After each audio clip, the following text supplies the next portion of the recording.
આજે મારે માફી માંગવી છે, લોકો પાસે નહીં, ના કોઈ માણસ પાસે, પ્રકૃતિ પાસે, એ દરેક વૃક્ષ પાસે જેને આપણે પોતાના સ્વાર્થ માટે કાપી નાખ્યું, એ દરેક નદી પાસે જેમાં આપણે આપણા ફાયદા માટે અઢળક કેમિકલો નાખ્યા, દરેક જીવ પાસે જેને આપણે આપણા ઉપયોગ માટે ખતમ કરી દીધું, મારા ધરતી પાસે જેના ખનીજ માટે આપણે તેની છાતી ચીરી નાખી, અને તે સમુદ્ર પાસે જેને આપણે હદ બહાર ગંદો કરી નાખ્યો છે.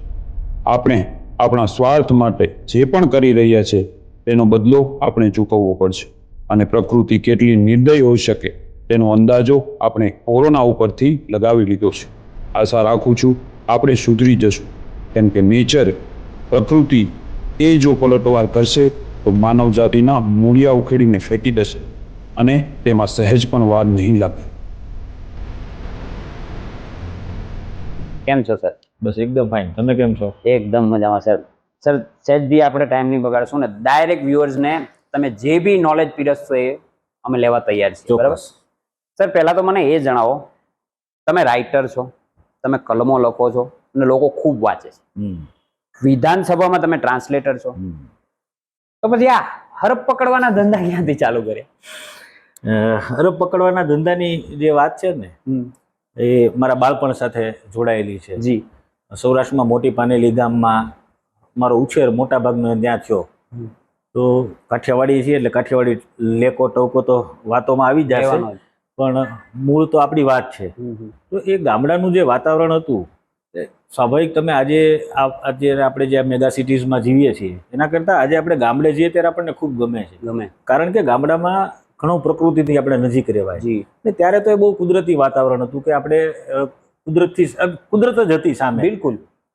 ગામના 5-7 શેરીઓ છોડો એટલે ખેતરો ને જંગલો ને એ બધું આવી જાય. પેલી બાજુ જઈએ તો ડુંગરો આવી જાય, વન વિભાગ આખો આવી જાય, વનનો આખો એરિયા આવી જાય. ત્યાં અમારે ગામમાં એક નાનકડી નેચર ક્લબ ખુલી અને એમાં હું જોડાયો, જસ્ટ ફોર ફન, મજા કરવા માટે. અને એમાંથી મને પક્ષી નિરીક્ષણનો શોખ લાગ્યો. બરાબર. પક્ષી નિરીક્ષણનો શોખ લાગ્યો એટલે મારું પહેલેથી એવું રહ્યું છે કે જે કરવું એ ટોટલી કરવું, Jack of all and master of none એવું નહીં, એક જ કામ એક ધારું પકડીને કર્યા કરવું. ગ્રેટ. તો બર્ડ વોચિંગની અંદર એટલે અત્યારે જે બર્ડિંગ તરીકે ઓળખીએ છીએ પક્ષી નિરીક્ષણ, એમાં અમારી ઘણી માસ્ટરી આવી ગઈ ને હું લગભગ 100 ઉપર પક્ષીઓ ઓળખી શકતો. અને ત્યારે એક એરિયામાં આખા ઝોનમાં નામ હતું પર્યાવરણવિદોમાં કે ભાઈ આટલો નાનો છોકરો, બહુ નાની ઉંમર હતી. કેટલા વર્ષ હશે? લગભગ હાર્ડલી 12 વર્ષ. ઓહો. તો ત્યારે મને 100-125 પક્ષીઓ મને હું ઓળખી જતો અને એની બધી જ વિગતો મને ખબર હોય. વાહ. એટલો રસ, રાત દિવસ પંખી સિવાય કશું દેખાય.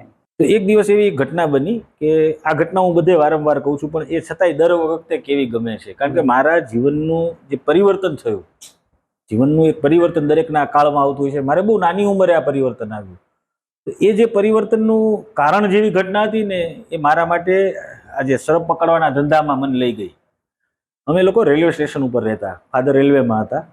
તો રેલવે સ્ટેશન ગામડામાં એવું હોય કે રેલવે સ્ટેશન, પ્લેટફોર્મ, પછી પાટા, 2-3 પાટાની લાઈન હોય, અને પછી ખેતર શરૂ થાય ને એના પહેલા એક ખાઈ જેવું, ખાડા જેવું હોય.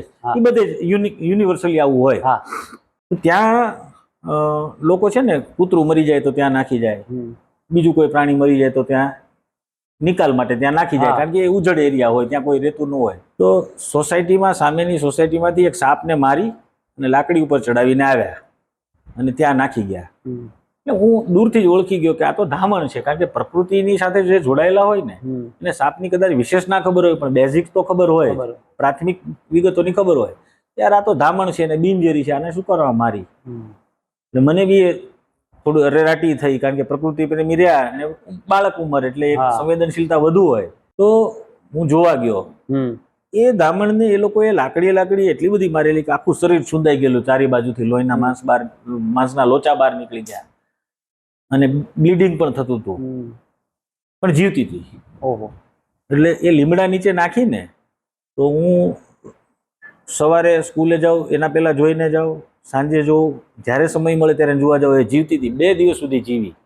પણ આપણે જેમ જાણીએ છીએ ને, સાંભળ્યું છે આપણે બધાએ કે સાપને જો ઈજા થાય તો કીડી એને જીવતો ખાઈ જાય. તો લિટરલી ત્યાં એવું થયું કે સાપને હલનચલન કરવાની ક્ષમતા નહોતી, એની પાસે તાકાત નહોતી. તો કીડીઓને ફરી વળી આખા શરીર ઉપર બહુ બધી ઈજા હતી. એટલે આખા શરીર ઉપર આપણે પગમાં મોજા પહેર્યા હોય ને એવી રીતે આખા શરીર ઉપર ફેલાઈ ગઈ, ખાલી એક માથું ખાલી. અને 2 દિવસ એને જીવતી ખાધી. ત્યારે એ જે 2 દિવસ મેં એની પીડા જોઈ ને ત્યારે મને એક વિચાર આવ્યો કે યાર માણસ કેમ આટલી બધી જંગલિયાત કરે છે, જાણતો નથી કે આ સાપ ઝેરી છે કે બિનઝેરી છે, આનાથી ખતરો છે કે નહીં, અને છતાં એને વગર વિચારે મારી નાખ્યો. તો શું કામ માર્યો? તો ખબર પડી કે ડર. સાપ કરડે એટલે મરી જવાય, આ જે ડર મગજમાં આપણી સાયકીમાં બેસી ગયો છે એના કારણે આ સાપને મારી નાખ્યો. તો આ 2-3 દિવસ જે મેં પીડા ભોગવી ને પછી સાપ મરી ગયો. એ પીડા જે ભોગવી ને ત્યારે મેં નક્કી કર્યું કે હું ખાલી પ્રકૃતિની વાત કરું એના કરતાં કામ કરું. હું 100 પંખીડા જોઈ અને 10 લોકોને ઇમ્પ્રેસ કરી શકીશ, પણ એનાથી પંખીડાને શું ફાયદો? નીલ.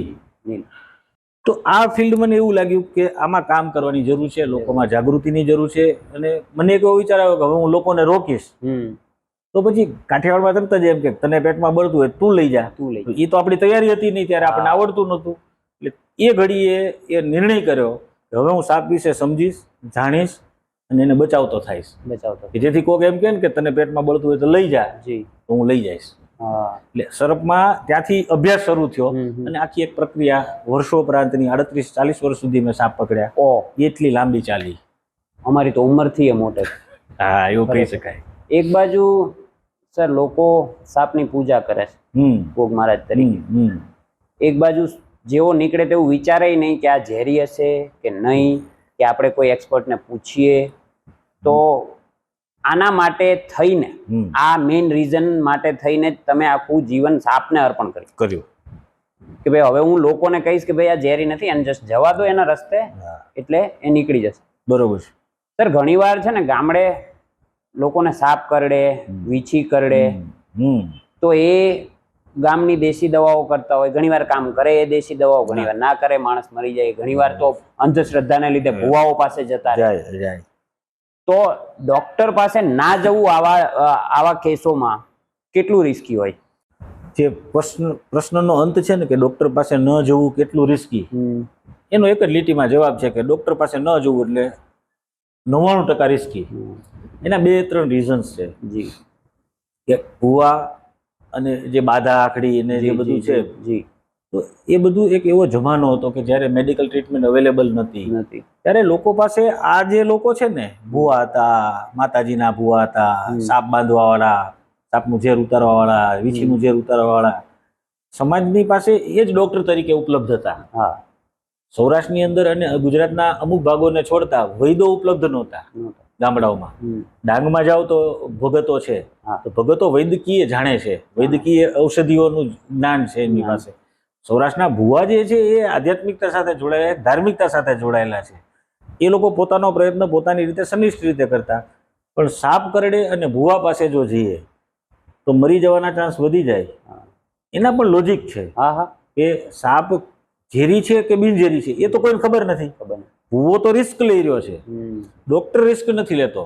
તમે જ્યારે દવાખાને જાઓ ત્યારે તમારા બોડીના અમુક પરીક્ષણો કરીને ડોક્ટરને ખ્યાલ આવી જાય કે આ સાપ ઝેરી હતો કે નહીં. તમારા શરીરમાં જે રિએક્શન્સ ઊભા થઈ રહ્યા છે એ જોઈને ડોક્ટરને ખબર પડી જાય તો એ પ્રમાણે એની ટ્રીટમેન્ટ થઈ શકે. ભુવન પાસે આ જાણવાનો કોઈ ઉપાય જ નથી. એક ઉપાય એવો હતો કે જે ખરેખર બહુ ચાલાક ઉપાય છે, કે તમને કદાચ સાંભળ્યું હોય કે ભુવા પાસે જાઓ ને એટલે તમને થોડી વાર લીમડાનું પાન ચવરાવે. કે કડવું લાગે, બરાબર, કડવું લાગે છે કે મોળું, કડવું લાગે છે કે મોળું. લીમડાનું પાન તો ઓબ્વિયસલી કડવું જ લાગે, કડવું વખ જેવું હોય, ઝેર જેવું હોય. અને એ જો મોળું લાગે તો સમજી લેવાનું કે ઝેરની અસર છે. એ ભુવાને એ ઇન્ડિકેશન હતું. એટલે ભુવા પણ માત્ર ને માત્ર અંધશ્રદ્ધાથી નતા ચાલતા, બિલકુલ, પણ એના કારણે નુકસાન થવાની સંભાવનાઓ 99% વધી જાય. ભુવા પાસે જવાથી ગેરંટી નથી, પણ ડોક્ટર પાસે યોગ્ય સમયે પહોંચી જવાથી 100%ની ગેરંટી છે કે માણસ બચી જશે. એટલે ભુવા ડોક્ટર પાસે ન જવું એ મારી દ્રષ્ટિએ તો બહુ મોટી ભૂલ જ ગણાય. ઓકે. મારા અમુક અનુભવોમાં જ્યારે લોકોની શ્રદ્ધા લિમિટ કરતા વધારે હોય ને, ઘણા કુટુંબો એવા હોય કે જે શ્રદ્ધાને જ જીવનમાં મહત્વ આપીને જીવતા હોય, તો મેં એવા લોકોને એવું પણ કીધું છે કે ભાઈ દવાખાને પહેલા પહોંચો, તમને એવું હોય તો પછીથી ટ્રીટમેન્ટ શરૂ થવા દો, પછી તો એમ ભુવા લાવો. ભુવો ભલે ત્યાં એની પેલી કરતો, ડોક્ટરને પણ સમજાવે કે આ ભુવો એની તંત્ર એમનું મંત્ર કર્યા કરે છે તો કરવા દો ને સાહેબ, એ લોકોનું પણ મન જળવાય. બિલકુલ. એ સાચું છે એવું તો હું બિલકુલ ન કહું, કારણ કે હું વિજ્ઞાનનો માણસ. બિલકુલ. આ બાબતે તો પાકા વિજ્ઞાનનો માણસ. પણ એ તો સનાતને દરેક રિચ્યુઅલ પાછળ કે દરેક રીતિ રિવાજ પાછળ વિજ્ઞાન રહેલું છે જ. આ તો અમુક એવા તત્વોને લીધે બદનામ થાય છે. Yes. બાકી ઘણા ભુવાઓમાં એવી તાકાત છે. તાકાત ઇન ધ સેન્સ કે એમને વૈજ્ઞાનિક કારણ ખબર હોય કે ભાઈ આ વસ્તુ આ સિમ્ટમ્સ આવે છે તો આ કે આ કરી શકાય. મેં હમણાં જે ઉદાહરણ આપ્યું Exactly. કડવું, જી. કડવા પાનનું, જી. લીમડાના પાનનું, હા, એક પ્રયોગ છે. પ્રયોગ ભૂવો એ રીતે નક્કી કરે છે કે આને ઝેર ચડી રહ્યો છે કે નથી ચડી રહ્યું, નથી ચડી રહ્યું છે કે નથી ચડી રહ્યું. બિલકુલ. પણ દવા ના હોય એની પાસે. હા, એની પાસે દવા દવા નથી હોતી. એન્ટીડોટ જે હોય તે નથી હોતી. અને એન્ટીડોટમાં સ્યોરિટી છે, હા, ભૂવાના મંત્રોમાં સ્યોરિટી નથી. નથી. અને આ જમાનામાં કોઈને પોતાના ઘરમાં બાળક, હમ, પતિ, પિતા, હમ. માતા ગુમાવી પોસાય નહીં. ના પોસાય, બિલકુલ ના એટલે પોસાય. આ જમાનામાં આ પ્રમાણે તો આપણે દવાખાને જ જવું, ડોક્ટર પાસે જ જવું જોઈએ. જવું જોઈએ. સર, તમે તમારા બાળપણની વાત કરી ને એટલે મને અચાનકથી એક સવાલ જાગ્યો. મેં ક્યાંક તો વાંચ્યું છે કે તમે લખ્યું હતું કે તમને તમારા ફ્રેન્ડ્સ જે છે ને મદારી કહેતા. બરાબર? હજુ કે છે. હજુ બી કહે છે.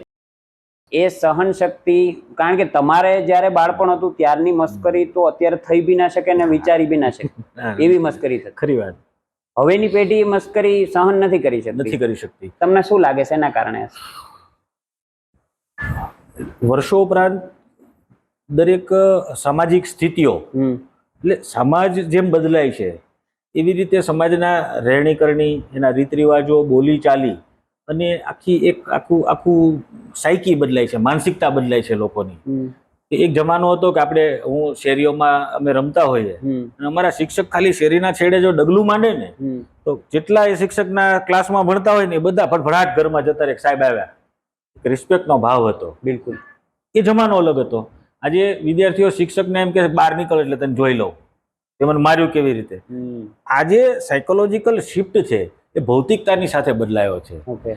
હું જે જમાનાની વાત કરું છું એ જમાનાની અંદર કારણ કે તોફાન મસ્તી સિવાય કશું હતું નહીં જીવનમાં. મનોરંજનનું સાધન, મનોરંજન શું? આજે આપણી પાસે બધું જ છે. કે મારો એક ફ્રેન્ડ જાપાન રહે છે તો મને કહેતો હતો મારું 2.5 વર્ષનું બાળક છે ને અમે ઘરે ના હોઈએ ને તો સીડી પ્લેયરમાં નાખીને મૂવી જોયા કરે. એની પાસે અવેલેબલ છે. અમે ટીવી પણ છે ને કોઈના ઘરે આવ્યું જ્યારે ગામડામાં, એની બારીએ લટકીને જોયેલું, ઓહો આને ટીવી કહેવાય, જોરદાર છે. તો ત્યારે વિસ્મય પણ હતું. બાળપણની અંદર એક વિસ્મય હતું, એક નિખાલસતા હતી, એક ઓપનનેસ હતી ખૂબ બધી, કે કોઈને કંઈ પણ કહી શકાય. અને એને લોકો પ્રેસ્ટીજ સાથે નહોતા જોડતા, પોતાના ઈગો સાથે નહોતા જોડતા. આજે જે ભૌતિકતાનો રાઉન્ડ અત્યારે આખા કોઈ સમય ચાલે છે, ભૌતિકતા, હું જ મહાન, તો એમ કે મારા વિશે કોઈ મને મદારી કહી જાય તો મિત્ર ભલે કહી જાય પણ આ 5 જણાની સામે ન કહેવો જોઈએ. મને મારી ઓફિસમાં આવીને તુકારો ન દેવો જોઈએ. આ એક છીછરાપણું છે વૈચારિકતાનું. એ છીછરાપણાને કારણે આખું થયું છે. મને કદી બાળપણમાં પણ લોકો, એટલે હું જ્યારથી આ સાપ પકડતો હતો ત્યારથી લોકો મને પ્રેમથી હસતા હસતા મદારી કહે અને મને પણ એ મીઠું લાગે, વાલું લાગે. કારણ કે હું એ જમાનામાં એ મેન્ટાલિટીમાં ઉછર્યો છું કે જ્યાં માનસિક ટૂંકાપણું નહોતું, આ ઈગો નહોતો, કે વ્યક્તિત્વ સાથે નહોતું જોડવામાં આવતું. એ એક પરસ્પરના ભાવથી બોલાતું. મારા ફાધર છે મને કાયમ મૂર્ખા કરીને બોલાવતા, પણ એટલે એનો મતલબ એવો નહોતો કે મને મૂર્ખ ધારતા હતા એટલે મૂર્ખો કહેતા હતા. એ વાલથી કહેતા હતા મને મૂર્ખ. એટલે મને કોઈ દિવસ મારા ફાધર માટે જો નારાજગી ના થતી હોય, મિત્રો મને વધારી કે આજે બી મારા છે કે સુપર ક્લાસ 1 અધિકારીઓથી લઈ અને એવા મિત્રો છે કે જે સાવ ગલ્લાવાળા છે, તો એ લોકો બી મને શું આવો મદારી સાહેબ, કહલો એમ કે કા મદારી શું કરે છે. એટલે એ એક આજે બી ખુલાસ છે. હું પણ એ મિત્રોને એ જ રીતે, અમુક મિત્રો તો એવા હોય કે એના નામ હું એ બોલી પણ ના શકું, પણ આ જે સરળતા ને સહજતા છે એ જીવનનો તમને છે ને ખૂબ ભાર વિહોણા રાખે. તમને જીવનમાં ભારેખમ બનીને આજે માનસિક રોગો જે વધતા જાય છે એના મુખ્ય કારણ આ છે કે માણસો ફોર્મલ બનતા જઈ રહ્યા છે, ઇનફોર્મલ નથી. કે જે એક અંગતતાનો ભાવ હોય, બિલકુલ એક સ્નેહ ભાવ હોય, એ ઘટતો જઈ રહ્યો છે. કારણ કે હવે આપણે ભૌતિક બની રહ્યા છે. મેરે કો ક્યાં, મને શું, મને તો આવી રીતે ના જ કહેવો જોઈએ. મારી ઓફિસમાં આવ્યો તો મારી ઓફિસમાં ભાઈ તારે માર જાળવાનું, મારી નીચેના અધિકારીઓ, મારા નીચેના જે કર્મચારીઓ છે, નહીતર તું મને મદારી કહે તો આ લોકો પછી મારી મજાક ઉડાડે. છીછરાશે, ઉડાડશે. આઈ ડોન્ટ કેર, મને પડવા નથી. મારો મિત્ર છે, મને નહીં કહેશે તો કોણ કહેશે? આ જે ઓપનનેસ છે ને એ હવે નથી રહી. એ શિફ્ટ છે એ આખો સાયકોલોજીકલ, એ ભૌતિકતાને કારણે છે. હું વ્યક્તિગત રીતે માનું છું અને મને એવું લાગે છે કે એ જ કારણ સાચું હોઈ શકે. વાહ, ગ્રેટ. સર, થોડા સમય પહેલા ન્યૂઝમાં એક વસ્તુ ચગી હતી કે ઘણા લોકો સાપના ઝેરનો નશો કરતા પકડાયા, ઘણા ઇલાકાઓમાં કરતા બી હશે. યસ. પછી જે પશુઓના નખ, વાળ, ચામડું એની તસ્કરી થાય છે, રાઈટ. એના વિશે તમારું શું ડિસ્કશન રહેશે કે શું કામ ને કઈ કઈ રીતે થાય છે? તમારો પ્રશ્ન 2-3 લેયરનો છે. જી એક સ્પષ્ટ છે સાપના ઝેરના નશા નશા તરીકેના વિશે. ઉપયોગની વાત છે. જી બીજી વસ્તુ છે કે પ્રાણીઓનો સાથે અત્યારે જે અત્યાચારો થઈ રહ્યા છે જી. એમાં વાળ, નખ, વાઘ એટલે ચામડી, જી આ જે બધા પદાર્થો છે હા એ બંનેના જવાબો થોડા અલગ છે. પણ પહેલા આપણે નશાની વાત લઈએ બિલકુલ. તો નશાના બહુ વર્ષો એટલે હજારો વર્ષોથી નશો છે ને એ માણસોમાં, માનવ સમાજ સાથે જોડાયેલો છે. જોડાયેલો. એના મલ્ટિપલ રીઝન્સ હોય છે. નશો કરવાના દરેકના પોતપોતાના રીઝન્સ હોય છે. હા એમાં કોઈ યુનિવર્સલ એક વૈશ્વિક એવો નિયમ નથી કે આના કારણે માણસ નશો કરવા લલચાય છે. દરેક વ્યક્તિના નશો કરવાના અલગ અલગ કારણો હોય. હા તો એ નશો કરવાના જે માધ્યમો છે એ વર્ષોપરાંત બદલાતા ગયા. પેલા સોમરસ કહેવાતું, પછી દારૂ બન્યો, દારૂની પછી ચરસ, ગાંજો આવ્યા, એની સાથે ડ્રગ્સ આવ્યા. એટલે કેમિકલ માંથી પ્રોડક્ટ કરેલા જે ડ્રગ્સ છે બિલકુલ.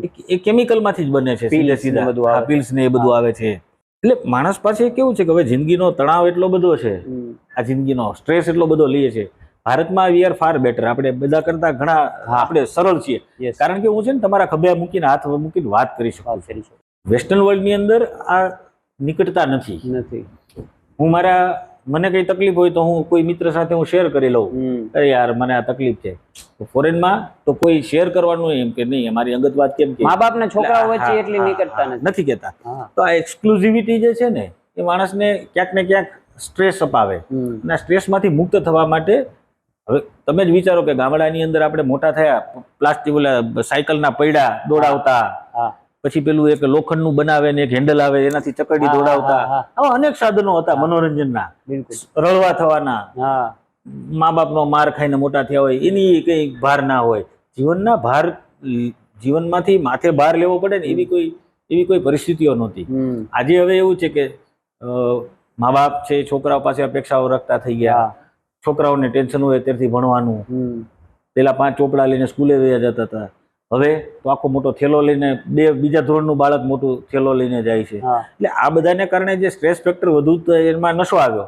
એમાં નશાની અંદર આ એક બહુ વિચિત્ર ઘટના છે કે સાપના ઝેરનો નશો કેવી રીતે થાય. એના 2 રીઝન્સ છે કે એ લોકો જે પદ્ધતિ યુઝ કરે છે ને એ કદાચ પદ્ધતિ કોઈ જાણતું નથી. સાપનું ઝેર છે ને માણસને 2 રીતે અસર કરે. 2 પ્રકારના સાપ આપણે જે ઓબ્વિયસલી 2 ઝેર છે, એક ન્યુરોટોક્સિક અને એક હિમોટોક્સિક. હિમોટોક્સિક ઝેર છે ને એ આપણા મસ્ક્યુલર સ્ટ્રક્ચરને નુકસાન કરે છે. ઓકે. મસ્ક્યુલર સ્ટ્રક્ચર અને આપણી લોહીની રુધિરાભિસરણ પદ્ધતિને એ નુકસાન કરે છે, ડિસ્ટ્રોય કરી નાખે. અને એક ન્યુરોટોક્સિક છે. તો ન્યુરોટોક્સિક પ્રકારનું ઝેર જે છે એ મનને શરીરના અંગો સાથે જોડી અને એક જે ચેન ઓફ કમાન્ડ છે એને ખોરવવાની વાત છે. એટલે નર્વસ સિસ્ટમ પર એટેક કરે એ ન્યુરોટોક્સિક ઝેર. આ લોકો ચાલાકી શું કરે છે કે ન્યુરોટોક્સિક ઝેર જે સાપનું હોય એને બહુ કંટ્રોલ માત્રામાં આપે. હવે ઝેરને તમે જ્યારે કંટ્રોલ માત્રામાં આપો ને ત્યારે શરીરનો નિયમ છે કે એન્ટીબોડી એટલે ફોરેન બોડી, બહારનું કોઈ પણ તત્વ જ્યારે શરીરની અંદર પ્રવેશે ત્યારે વ્હાઇટ બ્લડ સેલ એની સાથે લડી લે. એટલે ત્યારે શરીરની જે બચાવ પ્રણાલી છે એ ભયંકર કામમાં આવે અને એની સાથે ફાઇટ કરે. એટલે આ લોકો ઝેરનું પ્રમાણ એટલું રાખે કે એ ફાઇટ લાંબો સમય સુધી ચાલે અને છતાંય માણસ મરે નહીં. એટલે એની અંદર એ લોકોને જે એવું મેં વાંચ્યું છે કે એ શું થાય તો કે 2-3 દિવસ સુધી નશામાં બેહોશ થઈને પડ્યા રહે, ધ્યાનમાં ને ધ્યાનમાં રહે. એટલે દારૂનો નશો છે તો એ 24 કલાકમાં ઉતરી જાય. આ તો 4-4, 5-5, 6-6 દિવસ સુધી આ નશો રહે. એટલે નશાને વધારવો અને સામે સસ્તો કરવો, સસ્તો કરવાની લાઈનની અંદર આ થાય છે. એ જે કંટ્રોલ જે ઝેર આપવાની પદ્ધતિ છે એમાં જો ભૂલચૂક થાય તો માણસ મરી પણ જાય. પણ આ લોકો એટલી ચાલાકીથી આવું બધું કરે છે. આપણે સાંભળ્યું છે, આપણે કદી જોયું નથી. ગુજરાતની અંદર કદાચ હજી આ કલ્ચર પ્રવેશ્યું નથી. આ બધું દિલ્હી ને એ બધું જે અત્યંત ભૌતિકતાની દુનિયાઓ જ્યાં જ્યાં વસે છે, બોમ્બે છે, દિલ્હી છે, બેંગ્લોર, ચેન્નાઈ, આ જ્યાં ઇન્ટેલેક્ચ્યુઅલ્સ વસે છે ત્યાં આખી એક આ પ્રોસેસ થાય છે. બિલકુલ. પણ અલ્ટિમેટલી તો નુકસાનકારક. હવે સર તસ્કરીની વાત. યસ. હા, હવે તસ્કરીની વાત કરીએ તો તસ્કરીના 2-3 કારણો છે. એક કારણ છે ચીનનું જે આપણું આયુર્વેદનું જેવું જે ઉપચાર તંત્ર છે, ઉપચારનું આખું શાસ્ત્ર છે, એવી રીતે ચીનનું પોતાનું એક ઔષધ શાસ્ત્ર છે. ઓકે. અને એની અંદર ચીની લોકો મોટે ભાગે પ્રાણીના સ્વભાવને એનું જે વર્તન હોય એ મુજબના જે તકલીફો હોય એને દૂર કરવા માટે એ પ્રાણીના જુદા જુદા અંગોનો ઉપયોગ કરે. એ પ્રાણી ત્યાં ના હોય, વાઘ તો ચીનની અંદર બહુ લિમિટેડ માત્રામાં એક ચોક્કસ એરિયામાં જ વાઘ છે, બરોબર કે નથી, બરોબર. તો એ કાઢવાના ક્યાંથી? તો ઇન્ડિયાથી મગાવો.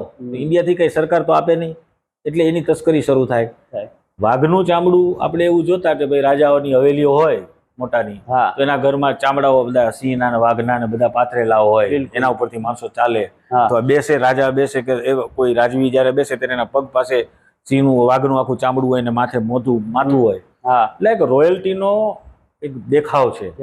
એ દેખાવના મોહમાં આજે પણ લોકો આવી રેર વસ્તુઓ લે છે. સિંહ નખની માન્યતા છે આપણે ત્યાં, આપણા ધર્મની અંદર, આપણા જે બધા પુરાણો છે, સિંહ નખ પહેરવાથી આમ થાય, આમ થાય, આમ થાય. સિંહ નખ પહેરવાથી કોઈ બહાદુર નથી થઈ જતું. ના ના. પણ આજે બધી ગેરમાન્યતાઓ છે, એના કારણે સિંહના નખ, સિંહની ચામડી અને ચામડીનો ઉપયોગ તો હવે વેસ્ટર્ન વર્લ્ડ છે એ કપડા પહેરવામાં પણ કરે છે, ફેશનમાં કરે છે કે ભાઈ મગરના ચામડાની બૂટ બને, મગરના ચામડામાંથી કોટ બને, ટોપી બને, અને આવી ઘણી વસ્તુઓ બને. પણ એના માટે એ લોકો કેટલી બધી ક્રૂરતા જે વાપરે છે ને એ આપણે જાણતા નથી. જો એ આપણે એકવાર જાણીએ ને તો આપણને કઈ ખબર પડે કે આ પહેરાય કે ન પહેરાય. સાચી વાત. હું તમને એક ઉદાહરણ આપું જો સમય પરમિટ કરે તો. અરે શું કામ નહીં. ગાયના વાછડાના ચામડામાંથી બનતા બૂટ કેવી રીતે બને છે? તો ગાયને એના પેટની અંદર જે વાછડું હોય એમાં જીવ આવી ગયો હોય, છેલ્લા સમયે એને જયારે કરવાનું હોય ને ત્યારે ગાયને મારી નાખે અથવા તો જીવતી ગાયની ઉપર ભયંકર ગરમ પાણી નાખે. એ પાણીના કારણે ગાય પીડામાં ને પીડામાં મરી જાય. પછી પેટમાં ભ્રૂણ જીવે છે, એ ભ્રૂણને પેટમાં જ રહેવા દઈને લાકડીએ ધોકાવે, અને એ જ્યારે એનું મિસકેરેજ થઈ જાય, એના પેટમાં ગાયના પેટમાંથી બહાર, ગર્ભમાંથી બહાર નીકળી જાય, તો એ વાછડાને પણ ગરમ પાણીથી એને ઉકાળવામાં આવે. એટલે એની ઉપર ભયંકર ગરમ પાણી નાખવામાં આવે. શું કામે? જ્યારે પીડા થાય ને, ચામડીને પીડા થાય તો તમારું બધું બ્લડ ત્યાં આવી જાય. આપણે અહીંયા ચૂંટીઓ ખણીએ, આપણું બ્લડ જેમ કાળું પડી જાય છે ને, એવી રીતે વાછડાના ચામડાના લેયરની અંદર આખું બ્લડ આવી જાય, એટલે એ ચામડું ખૂબ સુવાળું અને કોમળ બની જાય. આટલા માટેથી ને હવે તમે વિચારો કે આ વાછડાના ચામડાના બૂટ કે ટોપી આપણે કેવી રીતે પહેરવી? એટલે અત્યંત ક્રૂર વસ્તુઓ અહીંયા થતી હોય છે કે જે આપણી કલ્પનાની. આ તો એક ઉદાહરણ છે, હવે તો અનેક ઉદાહરણો છે કે મગર સાથે પણ આ થાય છે. સાપને ખાવા માટે ચીનાઓ શું કરે છે, આપણી અરેરાટી છૂટી જાય એવા પ્રકારની પ્રક્રિયાઓમાંથી એ બિચારા પ્રાણીઓને માત્ર આ લોકોના વિમ્સ એટલે એના પોલા પૂરા કરવા માટે, શોખ પૂરા કરવા માટે. ખરેખર મને અત્યારે આમ છે ને અંદરથી કંઈક થાય, થઈ જાય ડિસ્કમ્ફર્ટ જેવું. મને પણ એ જ પરિસ્થિતિઓ મને થતી જ્યારે હું તમે તો પ્રકૃતિને એટલી નજીક. હવે હું ઘડાઈ ગયો એટલે કદાચ મને એટલી પીડ, હવે હું એનાથી ટેવાઈ ગયો છું, બધાથી. બિલકુલ અંદર દુઃખ તો થાય. સર, ઘણી સંસ્થાઓ પ્રકૃતિ પ્રેમના નામે ઠગાઈ કરતી હોય. પૈસા ભેગી કરે, પેલા ચાલુ થાય, પૈસા ભેગી કરે, પછી બંધ થઈને સુપડા સાપ.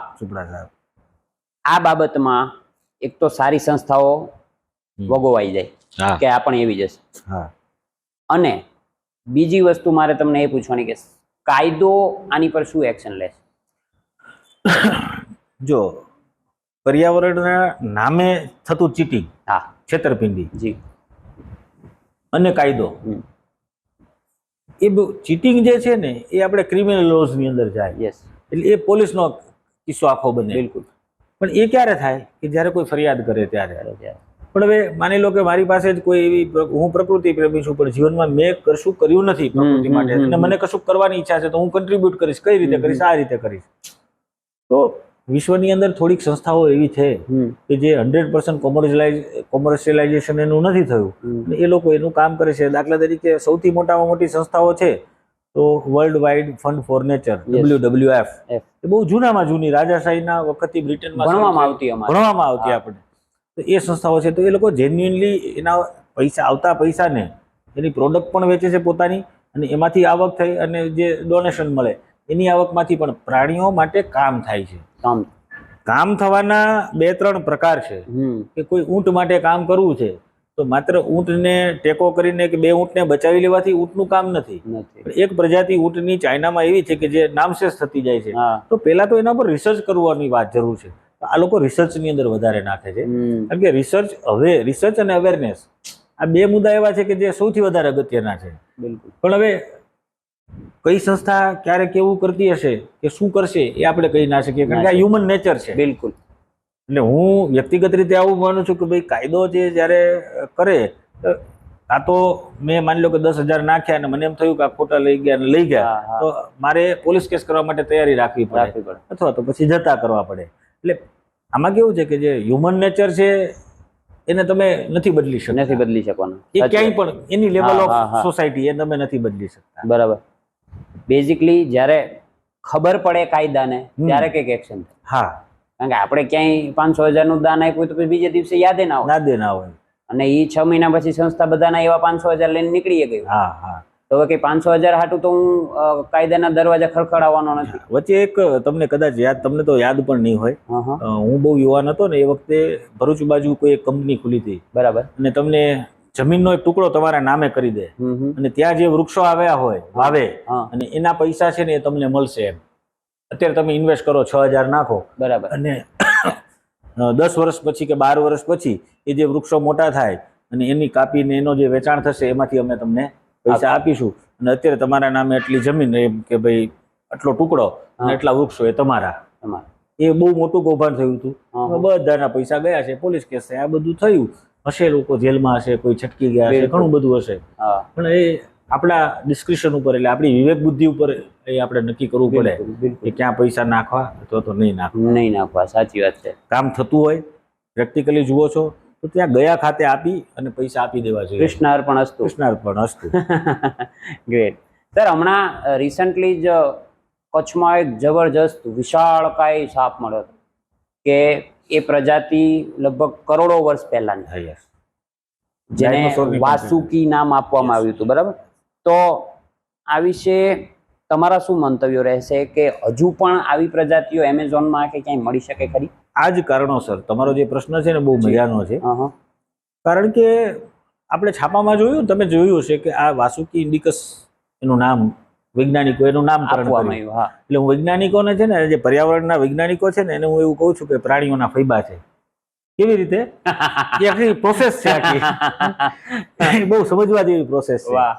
એ પ્રાણીના ફૈબા એટલા માટે છે કે કોઈ પણ પ્રાણીનું આપણને એમ થાય નામ કેવી રીતે હોય, તો એક તો લોકલ નામ હોય કે ભાઈ કોઈ એક જીવ છે તો એને આપણે કોઈ ચોક્કસ નામથી ગોયરો કરીને બોલાવતા હોય. એ ઘોને આપણે ગોયરો કે એ ગોયરો છે ને એ લોકલ નામ છે. પણ ઘોનું એક વૈજ્ઞાનિક નામ હોય, એ જાતિ તરીકે ડિફાઇન થઈ, એના ઉપર રિસર્ચ પેપર થયા, એનું આખું એક વૈજ્ઞાનિક આખું એક પરિભાષા છે ને એ પ્રમાણે એના રિસર્ચ પેપર હોય અને એના જીનેટિક સ્ટ્રક્ચરની પણ એની અંદર એનો અભ્યાસ હોય, એના ડેડ બોડી હોય એના અભ્યાસ કરવામાં આવે, જીનેટિક અને અન્ય ઘણા બધા પ્રકારના. અને પછી એ જો નવી જાતિ પુરવાર થાય, કોઈ માની લો કે ગો છે પણ આપણા માટે તો બધી દેખીતી ગો સરખી છે, બધા સાપ છે એ ધામણ તો બધા ધામણ સરખા, પણ ધામણમાં 2 પ્રજાતિ છે, આપણે એકને જ ઓળખીએ છીએ અને આ ખરેખર એકમાં ને એકમાં 2 પ્રજાતિ છે. એનો અભ્યાસ કરીને જયારે નક્કી થાય ને ત્યારે એ વૈજ્ઞાનિકને એનું નામ પાડવાનો હક મળે. કચ્છની અંદર જે અવશેષો મળ્યા છે એ કરોડો વર્ષ પહેલા કચ્છમાં અને આ ભારતના અન્ય ભાગોમાં પણ આ અવશેષો મળ્યા છે. એવું નથી કચ્છમાં જ મળ્યા છે. બરાબર. મૂળ કે ભારતની અંદર એ જયારે ઇન્ડિકા એટલે ભારત જે આખો એરિયા છે ત્યાં જે જોવા મળતા હતા ત્યાં સિવાય એ અન્ય બીજી કોઈ જગ્યાએ આખા વિશ્વમાં એ નહોતા. બરાબર. એ મહાકાય સાપ એ જે તે સમયે હતા કે 32 ફૂટ 40 ફૂટ 60 ફૂટ એટલી મોટી કદના. તો એનું જયારે સંશોધન થયું, એના જે હડી એટલે એના હાડકા હતા એના કાર્બન ડેટિંગ થયું, બીજું થયું, એના અન્ય પ્રકારના ઘણા બધા ઓબ્ઝર્વેશન થયા અને એના ઉપરથી નક્કી થયું કે આ એક એવી જાતિ છે કે જે માત્ર ને માત્ર ભારત ખંડમાં જ જોવા મળતી હતી. એટલે એ વૈજ્ઞાનિકોએ જે સંશોધન કર્યું એ રૂરકીના IIT ના સાયન્ટિસ્ટ હતા. તો એને હક મળી ગયો એના ફૈબા બનવાનો. તો એમણે એને વાસુકી નામ આપ્યું. કેમ? તો ભારતીય સંસ્કૃતિની અંદર ને ભારતીય આધ્યાત્મ જગતની અંદર સાપની પણ અનેક પ્રકારની વેરાયટી ડિફાઇન એટલે જાતિઓ ડિફાઇન થયેલી છે અને સાપને નામ આપેલા છે. જે વાસુકી સાપ છે એ વાસુકી સાપ તક્ષક છે, વાસુકી છે, આવા અનેક પ્રકારના કરકોટક નામનો સાપ છે, આવા અનેક સાપોના નામ પાડેલા છે. તો એ જે વાસુકી છે ને આપણા માટે ધાર્મિક રીતે બહુ મહત્વ ધરાવતો સાપ છે, એટલે એ લોકોએ વાસુકીને ખાલી જોડ્યું. બરાબર. હવે તમે જોજો મજાની ઘટના શું બની એ વખતે, જ્યારે છાપામાં તમે જો ઓબ્ઝર્વ કરો ને બિટવીન ધ લાઇન્સ, હા. જેવું વાસુકી ઇન્ડિકસ જાહેર થયું ને પાછળ ને પાછળ લોકસભાની ચૂંટણી આવતી હતી, એટલે બે પક્ષ પડી ગયા હા હા કે ભાઈ આ લોકોએ એમ કે ભાઈ ભાજપ સરકારે એમ કે અત્યારે જ તક્ષક બહાર પાડ્યો ને કચ્છમાંથી મળી આવ્યો છે ને આમ છે ને તેમ છે ને, પેલા લોકો એના બચાવમાં કૂદી પડ્યા. હકીકતે સોરી વાસુકી નામ પાડ્યું. તો વાસુકી નામ પાડવાની વાર્તા આ છે, અને વૈજ્ઞાનિકો પાડ્યું છે. નરેન્દ્ર મોદીને કે ભાજપને ખબર બી નહીં હોય કે આ વસ્તુ શું છે. એ ધરો કે તિજોરી બંધ કરીને નાખ્યો તો હવે આપ્યો. હા, કે હવે કાઢો એમ. અને બીજું કે એ સાપો તો નામશેષ થઈ ગયા, એ હવે ક્યાંય છે નહીં. પણ એના પ્રકારના જે મહાકાય સાપો છે, એક બર્મીઝ પાયથોન છે, એ 20-20, 25-25, 30-30 ફૂટના થાય છે. એવી રીતે એમેઝોનના જંગલની અંદર એનાકોન્ડા આપણે જે કહીએ છીએ, પણ આ બધા હતા અજગરના જ પ્રકાર. વાસુકી ઇન્ડિકસ જે છે, બરાબર, વાસુકી નામનો જે સાપ આપણે શોધી કાઢ્યાની વાત કરીએ છીએ, એ સાપ જીવતો નથી મળ્યો, એના અશ્મિ મળ્યા છે. અશ્મિ મળ્યા, જે આખી જાતિ નાશ પામી ગઈ છે. એટલે આજે એવો હોય એવું શક્ય નથી. આપણે બધા બહુ ઉપર છેલ્લી વાતને ટાઇટલ, છાપાના ટાઇટલ ઉપરથી ઓબ્વિયસ સીધી લઈ લઈએ. એટલે વાસુકી ઇન્ડિકસની વાત ખોટા અર્થમાં લેવાય છે. એના માટે મેં મુંબઈ સમાચારની માલી કોલમમાં એના ઉપર આખો એક્સક્લુઝિવ આર્ટિકલ પણ મેં લખ્યો. વાહ વાહ વાહ. કારણ કે આ સમજવું જરૂરી છે. બિલકુલ. તો મેં ક્યાંક વાંચ્યું હતું, લગભગ સફારીમાં જ વાંચ્યું, કે એમેઝોનમાં તમે જો જોવા જઈએ ને તો એટલી પ્રજાતિઓ હજી ખોજાયેલી નથી કે તમે રોજ એક પ્રજાતિ ખોલો ને તો એ તમારા વર્ષો નીકળી જાય, એટલી પ્રજાતિઓ એમાં છે. અને અત્યારે એ જંગલ ઝડપથી કપાય. હમણાંનો જે કિસ્સો હતો કે એના આદિવાસીઓ બહાર આવી ગયા, એટલી ઝડપે કપાય છે. તો સર, મારો સવાલ એ હતો કે ગ્લોબલ વોર્મિંગ જે આ જંગલો કપાવાને લીધે થાય છે, એમાં પ્રકૃતિને અસર કેટલી ને આપણા જીવન પર એની કેટલી ખરાબ અસર? જંગલો કપાવા એટલે ડિફોરેસ્ટેશન. જી. ફોરેસ્ટેશનની જે એટલે જંગલોની એટલે વનીકરણની જે વાત છે, એક પ્રાકૃતિક વનીકરણ છે કે જે વનો કહીએ છીએ આપણે, એને જંગલો કુદરતી જ છે, એને કોઈ બનાવ્યા નથી. અને એક સોશિયલ ફોરેસ્ટ્રી છે, એ આપણે દરેક સરકારોએ પોતપોતાના એરિયાની અંદર, દાખલા તરીકે અમેરિકાની અંદર એક પાર્ક છે, હાઇડ પાર્ક, કંઈક કશું નામ છે, હું ભૂલી ગયો અત્યારે. એ બહુ મોટો પાર્ક છે, સિટીની વચ્ચોવચ્ચ છે, ન્યુયોર્કની વચ્ચોવચ્ચ. અને ત્યાં સેન્ટ્રલ પાર્ક ચોરસ છે, બહુ મોટો છે. અને એની અંદર એટલા બધા પ્રાણીઓ, પંખીઓ, એવી બધી વેરાયટીઝ ત્યાં જીવે છે સિટીની અંદર. That is example of social forestry. Literally Gandhinagar પણ સોશિયલ ફોરેસ્ટ્રીનું એક બહુ ઉત્તમ ઉદાહરણ વર્ષો પહેલા હતું. પણ એનો પણ એક અલગ મુદ્દો છે, એ હું તમને આ વાતમાં વણી લઈશ. બિલકુલ. કોઈ પણ સ્વરૂપે હવે એક ત્રીજો મુદ્દો છે કે એટલે ફોરેસ્ટનું છત્ર આખું એક હોય. એટલે તમે જ્યારે સેટેલાઇટથી જુઓ ત્યારે દરેક એરિયા પર ફોરેસ્ટનું છત્ર કેટલું, ફોરેસ્ટનું પ્રમાણ એટલે જંગલનું પ્રમાણ કેટલું છે, વૃક્ષોનું પ્રમાણ કેટલું છે, એ પણ નક્કી થાય. અને એના ઉપર જે પરિવર્તનો છે એની પણ અસરો આપણને એનો અભ્યાસ કરી શકાય. બિલકુલ. તો એ ડિફોરેસ્ટેશન જે થયું એના મલ્ટિપલ રીઝન હતા. એક માનવીય લાલચ, કે લોકોએ ખેતી કરવા માટે, સૌથી પહેલું ડિફોરેસ્ટેશન વર્લ્ડની અંદર શરૂ થયું હોય તો ખેતી માટે થયું. તો માણસ ખેતી કરતા શીખ્યો, એને ખબર પડી ખેતી આવી રીતે થાય, ત્યારે એને જંગલોને હટાવીને ખુલ્લી જમીન કરી, કારણ કે ખેતી માટે જમીન જોઈએ જ. પણ દેટ વોઝ એ નીડ, ત્યારે એ જરૂરિયાત હતી.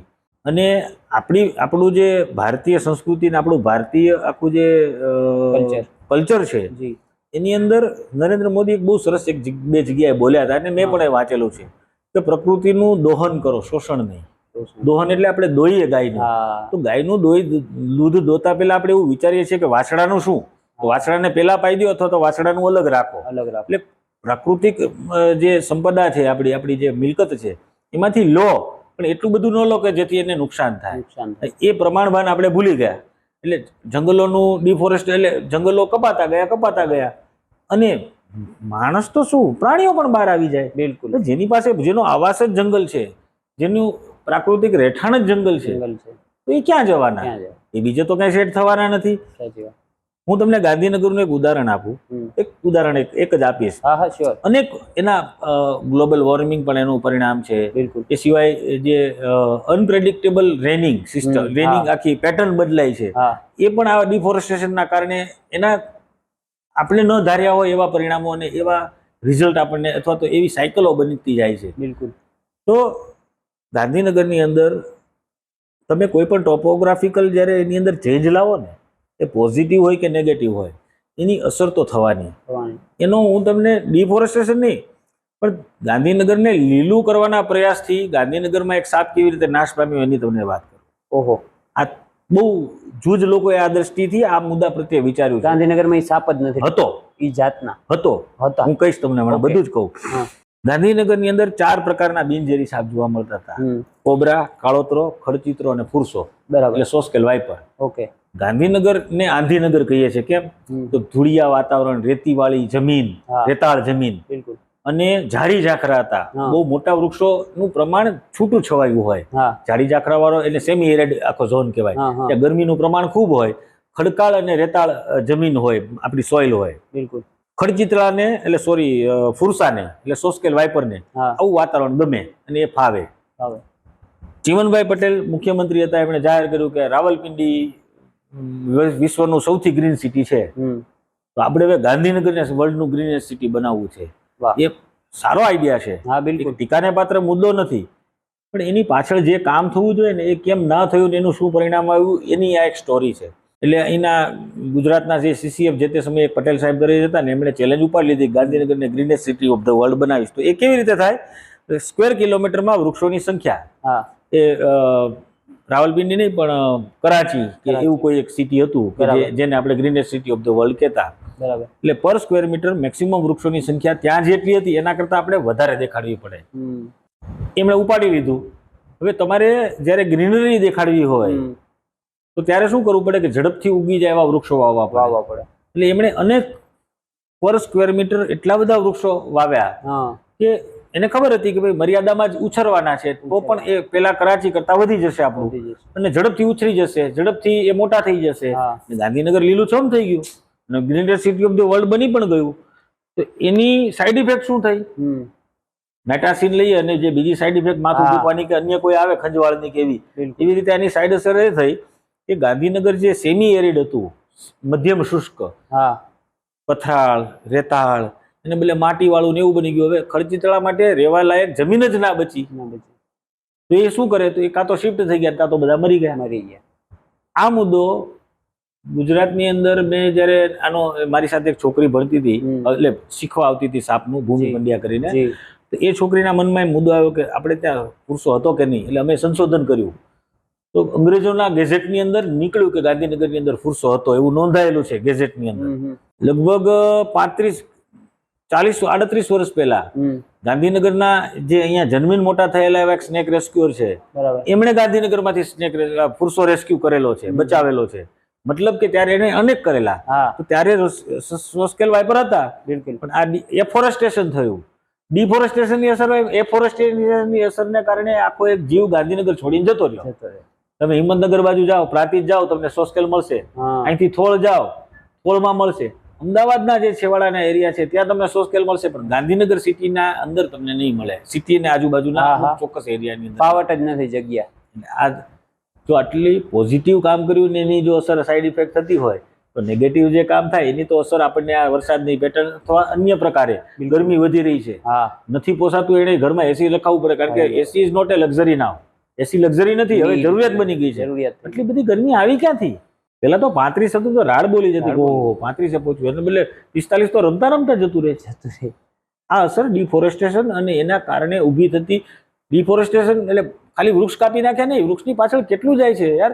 એક વૃક્ષનો જો સાયન્ટિફિક સ્ટડી કરવામાં આવે તો કરોડો જીવો એને આધારિત જીવતા જોવા મળશે, જે આપણે નથી જાણતા, દેખીતા અને સૂક્ષ્મ. એટલે માત્ર વાત એક વૃક્ષ કાપી નાખવાની નથી, એની પાછળ આખી એક ઇકો સાયકલ હોય છે. સાચી વાત. અને એ જીવોનું આખું પરસ્પરનું અવલંબન હોય, એકબીજા ઉપરનો આધાર હોય, એ આધારનું આખું ચેન તૂટે છે. વાહ. અને એના કારણે આ બધું થઈ રહ્યું છે.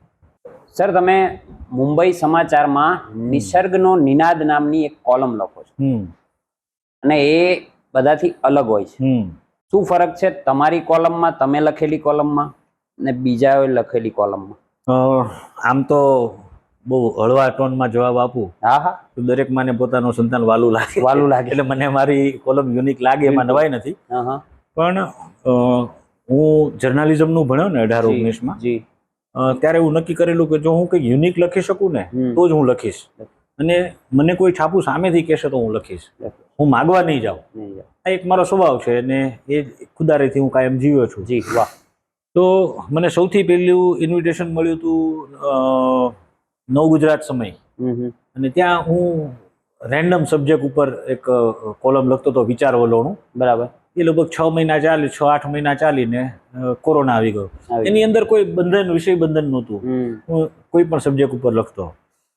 પછી એ બંધ થયું ને ગાંધીનગર સમાચારમાં મને ઓફર આવી. બરાબર. એટલે એ જ વિચાર વલણાણું બદલી અને બીજા નામે મેં ગાંધીનગર સમાચારમાં એ જ એવી રીતે મેં એકદમ ફ્રીડમથી લખવાનું શરૂ કર્યું કે અંડર ધ સ્કાય કોઈ પણ સબ્જેક્ટ ઉપર હું લખી શકું, સિવાય કે એ સામાજિક મર્યાદાઓની અંદર રહીને બિલકુલ લખાતું હોય. જી.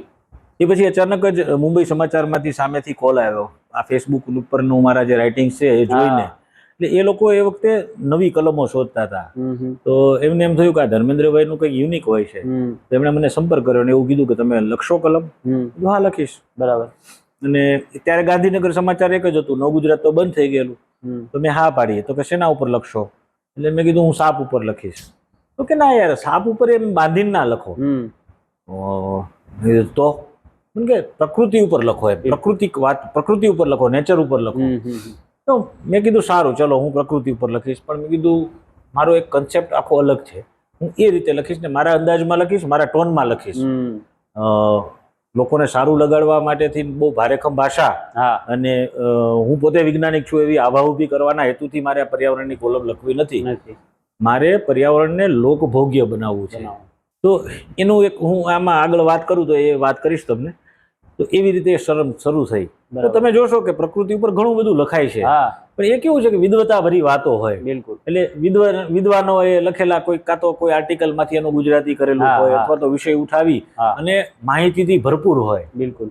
મારે માહિતીથી ભરપૂર ને મારે જ્ઞાની બાબા બનીને જ્ઞાન નથી આપવું, પ્રકૃતિનું જ્ઞાન નથી આપવું. પણ પ્રકૃતિ મારા માટે શું છે? મારે જીવનનો એક ભાગ છે, મારી ગમતી વસ્તુ છે. હું પ્રકૃતિનો એક ભાગ છું. તો હું એમ કહું હું પ્રકૃતિનો એક ભાગ છું તો હું પ્રકૃતિ વિશે જાણું છું શું? કશું જ નથી જાણતા આપણે. પ્રેક્ટિકલી જ્યારે તમે તમારી જાતને પ્રશ્ન પૂછો કે પંખીડાના નામ બોલો, તો 4 થી વધુ તમે પંખીડાના નામ નહીં બોલી શકો, આ મારી ગેરંટી. કેમ? આપણને પડી નથી આ પ્રકૃતિની. આપણે જે પ્રકૃતિનો ભાગ છીએ એ જ પ્રકૃતિ વિશે આપણને કશી ખબર નથી. આપણે ઘણી વખત એવો ધોખો કરીએ કે નાના ભાઈને મારો બર્થડે નથી ખબર. આપણે એવી અપેક્ષા રાખીએ છીએ કે નાના ભાઈને મારો બર્થડે તો ખબર હોવી જોઈએ ને. તો સિમિલરલી તમને પણ તમે જેનો ભાગ છો એની તો ખબર હોવી જોઈએ ને. નથી તો ચાલો હું તમને કંઈક પ્રકૃતિની નજીક લઈ જાઉં. તો એ નજીક કેવી રીતે લઈ જવાય? એક હળવી ભાષામાં હસતા રમતા ખેલતા અને યુનિક વાતો લાવવાની. કે આપણી આજુબાજુના પર્યાવરણની અંદર એવી અનેક બાબતો છે કે જેના વિશે આપણે પ્રાથમિક જ્ઞાન પણ નથી ધરાવતા અને છતાંય અમેઝિંગ હોય છે. દાખલા તરીકે મેં આ કોલમની શરૂઆતનો પહેલો જ એપિસોડ લખ્યો. આફ્રિકાની અંદર એક બર્ડ છે, એનું નામ છે હની ગાઈડ. હની ગાઈડ શું? હની ગાઈડ કેમ? તો આફ્રિકાના જે બુશમેન છે, એટલે ત્યાંના જે આદિવાસીઓ છે, વાંકડિયા વાળ વાળા ને સાવ પતલા એવા જંગલમાં રખડ્યા કરતા રણમાં, એ લોકોનો ખોરાકનો 70% ભાગ મધ છે. એ લોકો મધ મેક્સિમમ ખાય છે. દરેક ખોરાકની અંદર મધ હોય ને હોય. તો એ લોકો મધ શોધવા નીકળે, મધપુડા. એમનેમ તો થોડી મળી જાય. આ પંખીને મધની ખબર હોય. એટલે આ પંખી શું કરે કે એ આદિવાસી આવતા દેખાય મધ શોધવા માટે, ત્યારે નજીકના વૃક્ષની ડાળી ઉપર બેસીને ચોક્કસ પ્રકારનો કલબલાટ કરે અને આદિવાસીઓનું ધ્યાન આકર્ષે. ત્યાં કૂદાકૂદ કરે ને એવા બધું કરે, આખું નાટક કરે. અને આદિવાસીઓનું ધ્યાન એના ઉપર જાય એટલે આદિવાસી એને ફોલો કરે અને એ આદિવાસીઓને મધપુડા સુધી લઈ જાય અને પછી બાજુના ઝાડવે બેસી રહે. આદિવાસીઓ મધ પાડે અને પોતાનો ભાગ લઈ લે ત્યારે એ પંખી માટે થોડુંક મધપૂડો છોડતા જાય અને એ મધ પંખીડું ખાય. આ એની ગિફ્ટ છે. બિલકુલ.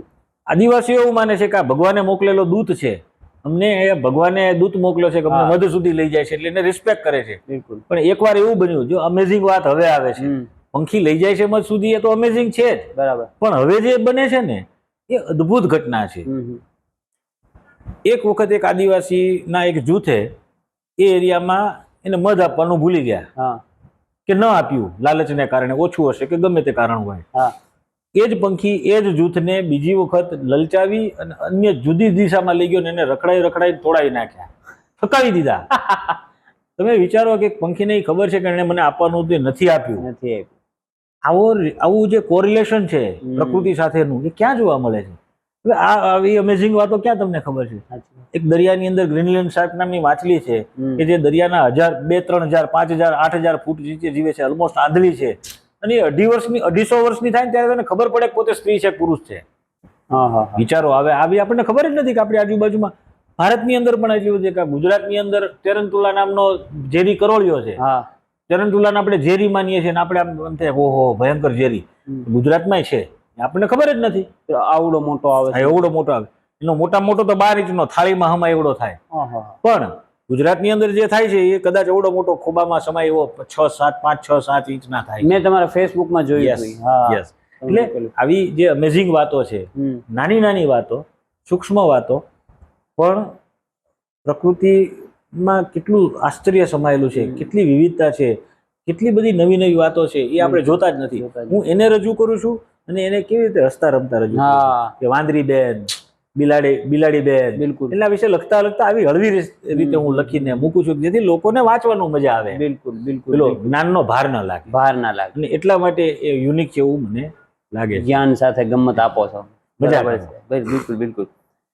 સર, એક બાજુ તો માણસ પોતાના માટે ડેવલપમેન્ટ ને વિકાસ ઈચ્છે છે, બીજી બાજુ એ ડેવલપમેન્ટ જ્યારે પ્રકૃતિનો ભોગ લે તો ત્યારે એ જ માણસ કકડાટ કરે છે. આવા ડબલ મિનિંગ લોકો જે દોગલાપણું દેખાડે, ત્યારે તમારે કઈ બે શબ્દો કહેવાનું મન થાય ખરું? જરૂર, મન તો ચોક્કસ થાય. કારણ કે આ છે ને વૈશ્વિક આખી, એટલે આખા વર્લ્ડમાં બધે જ માણસને હવે ભૌતિકતાનો જે મોહ લાગ્યો છે. તમે 100% તમે જોશો તો પ્રકૃતિનું નિકંદન માત્ર ને માત્ર ભૌતિકતા પાછળની દોડથી જ થયું છે. બિલકુલ. કે આપણે એક જમાનો એવો હતો, મારા દાદા પગપાળા પર્યટન કરતા, ક્યાંના ક્યાં જતા. હવે સમય નથી. કેમ? તો કે પૈસા કમાવા છે, સમય નથી. તો આપણે ઝડપથી ટ્રાવેલ કરવું છે તો શું કરવું? તો કે બસ જોઈએ, ટ્રેન જોઈએ. તો ટ્રેનના પાટા નાખવા માટે તમારે જંગલ કાપવું પડે, બસના રોડ બનાવવા માટે ખેતરો તોડવા પડે, તમારે જંગલો કાપવા પડે, એ બધું જ કરવું પડે. અને એ બધું જ આપણે કર્યું. તો સામે એક નીતિ પણ ઊભી કરી છે, એ બહુ સ્ટ્રોંગલી ઇમ્પ્લિમેન્ટ થવી જોઈએ. જે મેં ગુજરાતની અંદર તો એક જ જગ્યાએ જોઈ છે, બીજે બધે શું છે પરિસ્થિતિ ખબર નથી. કે તમે જે જંગલ કાપો ને એના 3 ગણા, હવે પ્રેક્ટિકલી તો એવું કહેવાય છે કે 3 ગણા વૃક્ષો તમારે વાવવાના રહેશે અને એનો ખર્ચો તમારે સરકારને આપવાનો અને વન વિભાગ એના વતી કરે.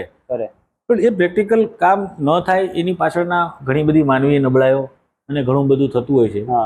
નર્મદા ડેમ આનું બેસ્ટ ઉદાહરણ છે કે નર્મદા ડેમમાં ના કારણે જેટલી જમીન ગઈ અને જેટલા જંગલો ગયા એના કરતા પ્રેક્ટિકલી 10, એટલે એક વૃક્ષની સામે 10 વૃક્ષો હોવાયા, અને એ 10 વૃક્ષો હોવાયા તો એની સામે 5 તો ઉછર્યા જ હશે. એટલે એકચ્યુઅલી જે 4 નો રેશિયો હોય તો એના કરતા એક વૃક્ષ વધારે વધ્યું છે. એટલે એ કમ્પેન્સેટરી ફોરેસ્ટેશન કહેવાય છે કે એ તમે વળતર આપો છો કુદરતને કે ભાઈ અહીંથી કયું આપણે માનવના પાણી જે આપણી જરૂરિયાત છે. હું એમાં એટલો બધો પેલા પ્રકૃતિ પ્રેમીઓ જે રોદણા રડે છે, હું એવા રોદણા નહીં રડું. કારણ કે આ જ પ્રકૃતિ પ્રેમીઓને ઘરે જ્યારે નાવાનું પાણી નહીં મળે તો શું કરશે? દાળ ચડાવવા માટે, શાક ચડાવવા માટે પાણી જોઈશે, નહીં મળે તો શું કરશે? પાણી જીવનની જરૂરિયાત છે. પાણી છે તો જીવન છે, જીવન છે તો પાણી છે. બિલકુલ. પાણી તો આ પૃથ્વીના દરેક જીવને જોઈએ, અને એને બચાવવા માટે એક જે ડેમ બાંધવાની પ્રક્રિયા હતી એ કરવી જ પડે એવી છે, એના વગર ચાલે એવું નથી. તો એ કર્યું તો એની સામે જે નુકસાન થયું એ નુકસાનની ભરપાઈ ગુજરાતે વધુ કરી છે, મધ્યપ્રદેશે ઓછી કરી છે. મધ્યપ્રદેશે ઘણા બીજા બધા સ્ટેટ છે, મહારાષ્ટ્ર છે, તો એને પણ કશું નથી કર્યું, ઓછું કર્યું છે. દેખાડ્યું છે પણ કર્યું નથી. એટલે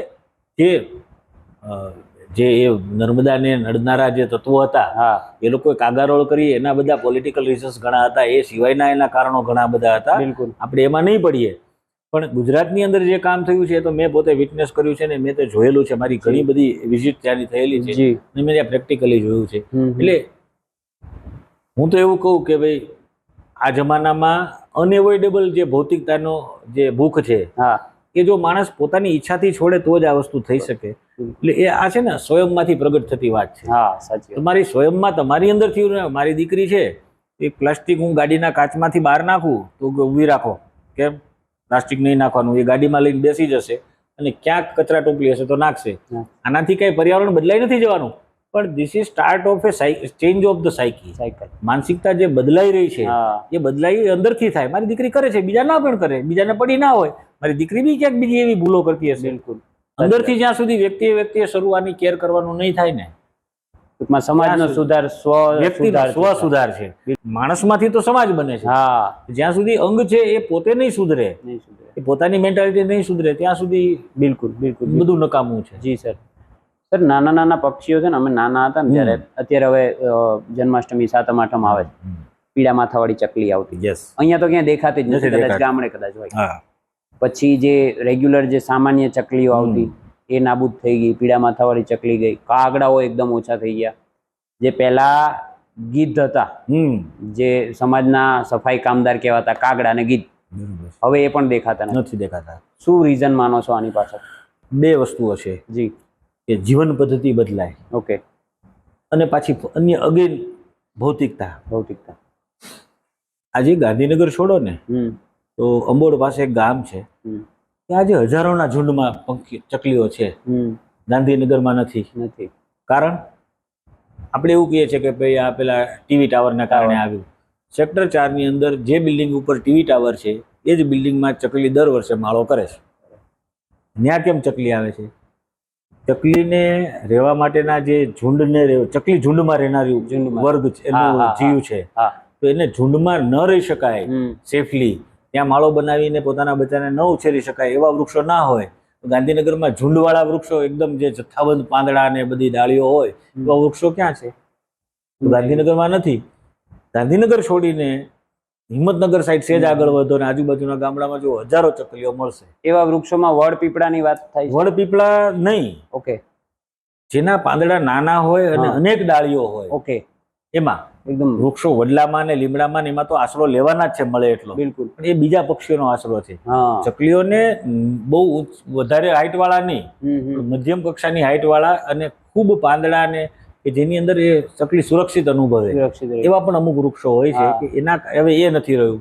ચકલીને ચણ નાખવાનો રિવાજ નથી રહ્યો, ચકલી માટેનું ટોલરન્સ નથી રહ્યું. આપણી પાસે પેલા નેવા હતા ગામડાઓમાં, તો નેવા હતા તો નળિયાના પેલામાં કરતા એ માળા. હવે નેવા જ ક્યાં છે? પેલા ઘરમાં પંખા હતા તો પંખાનો જે ઉપરનો કોન છે એમાં ચકલા માળા કરતા. અને મેં તો એ જોયું છે કે સહઅસ્તિત્વમાં માણસ એવું કરતો કે ઘરમાં ચકલું જે પંખાના પેલામાં કોનમાં માળો કરે તો એ પંખો ના ફરે સાહેબ. બચ્ચા જન્મીને મોટા થઈને ઉડી ના જાય ત્યાં સુધી એ પંખો ના ફરે, ગરમી સહન કરે. સાચી વાત. આજે ટોલરન્સ ક્યાં?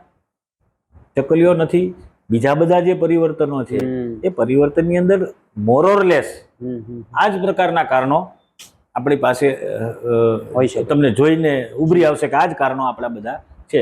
મેન્ટાલિટી બદલાય છે, સાયકોલોજી બદલાય છે, ભૌતિક વાતાવરણ બદલાયું છે, બધું જ બદલાયું છે. બિલકુલ બિલકુલ. મેં મારા ઘરની બાલ્કની હોય ને ત્યાં નહીં તો કબૂતરના 100 પરિવાર મોટા થતા જોયા છે.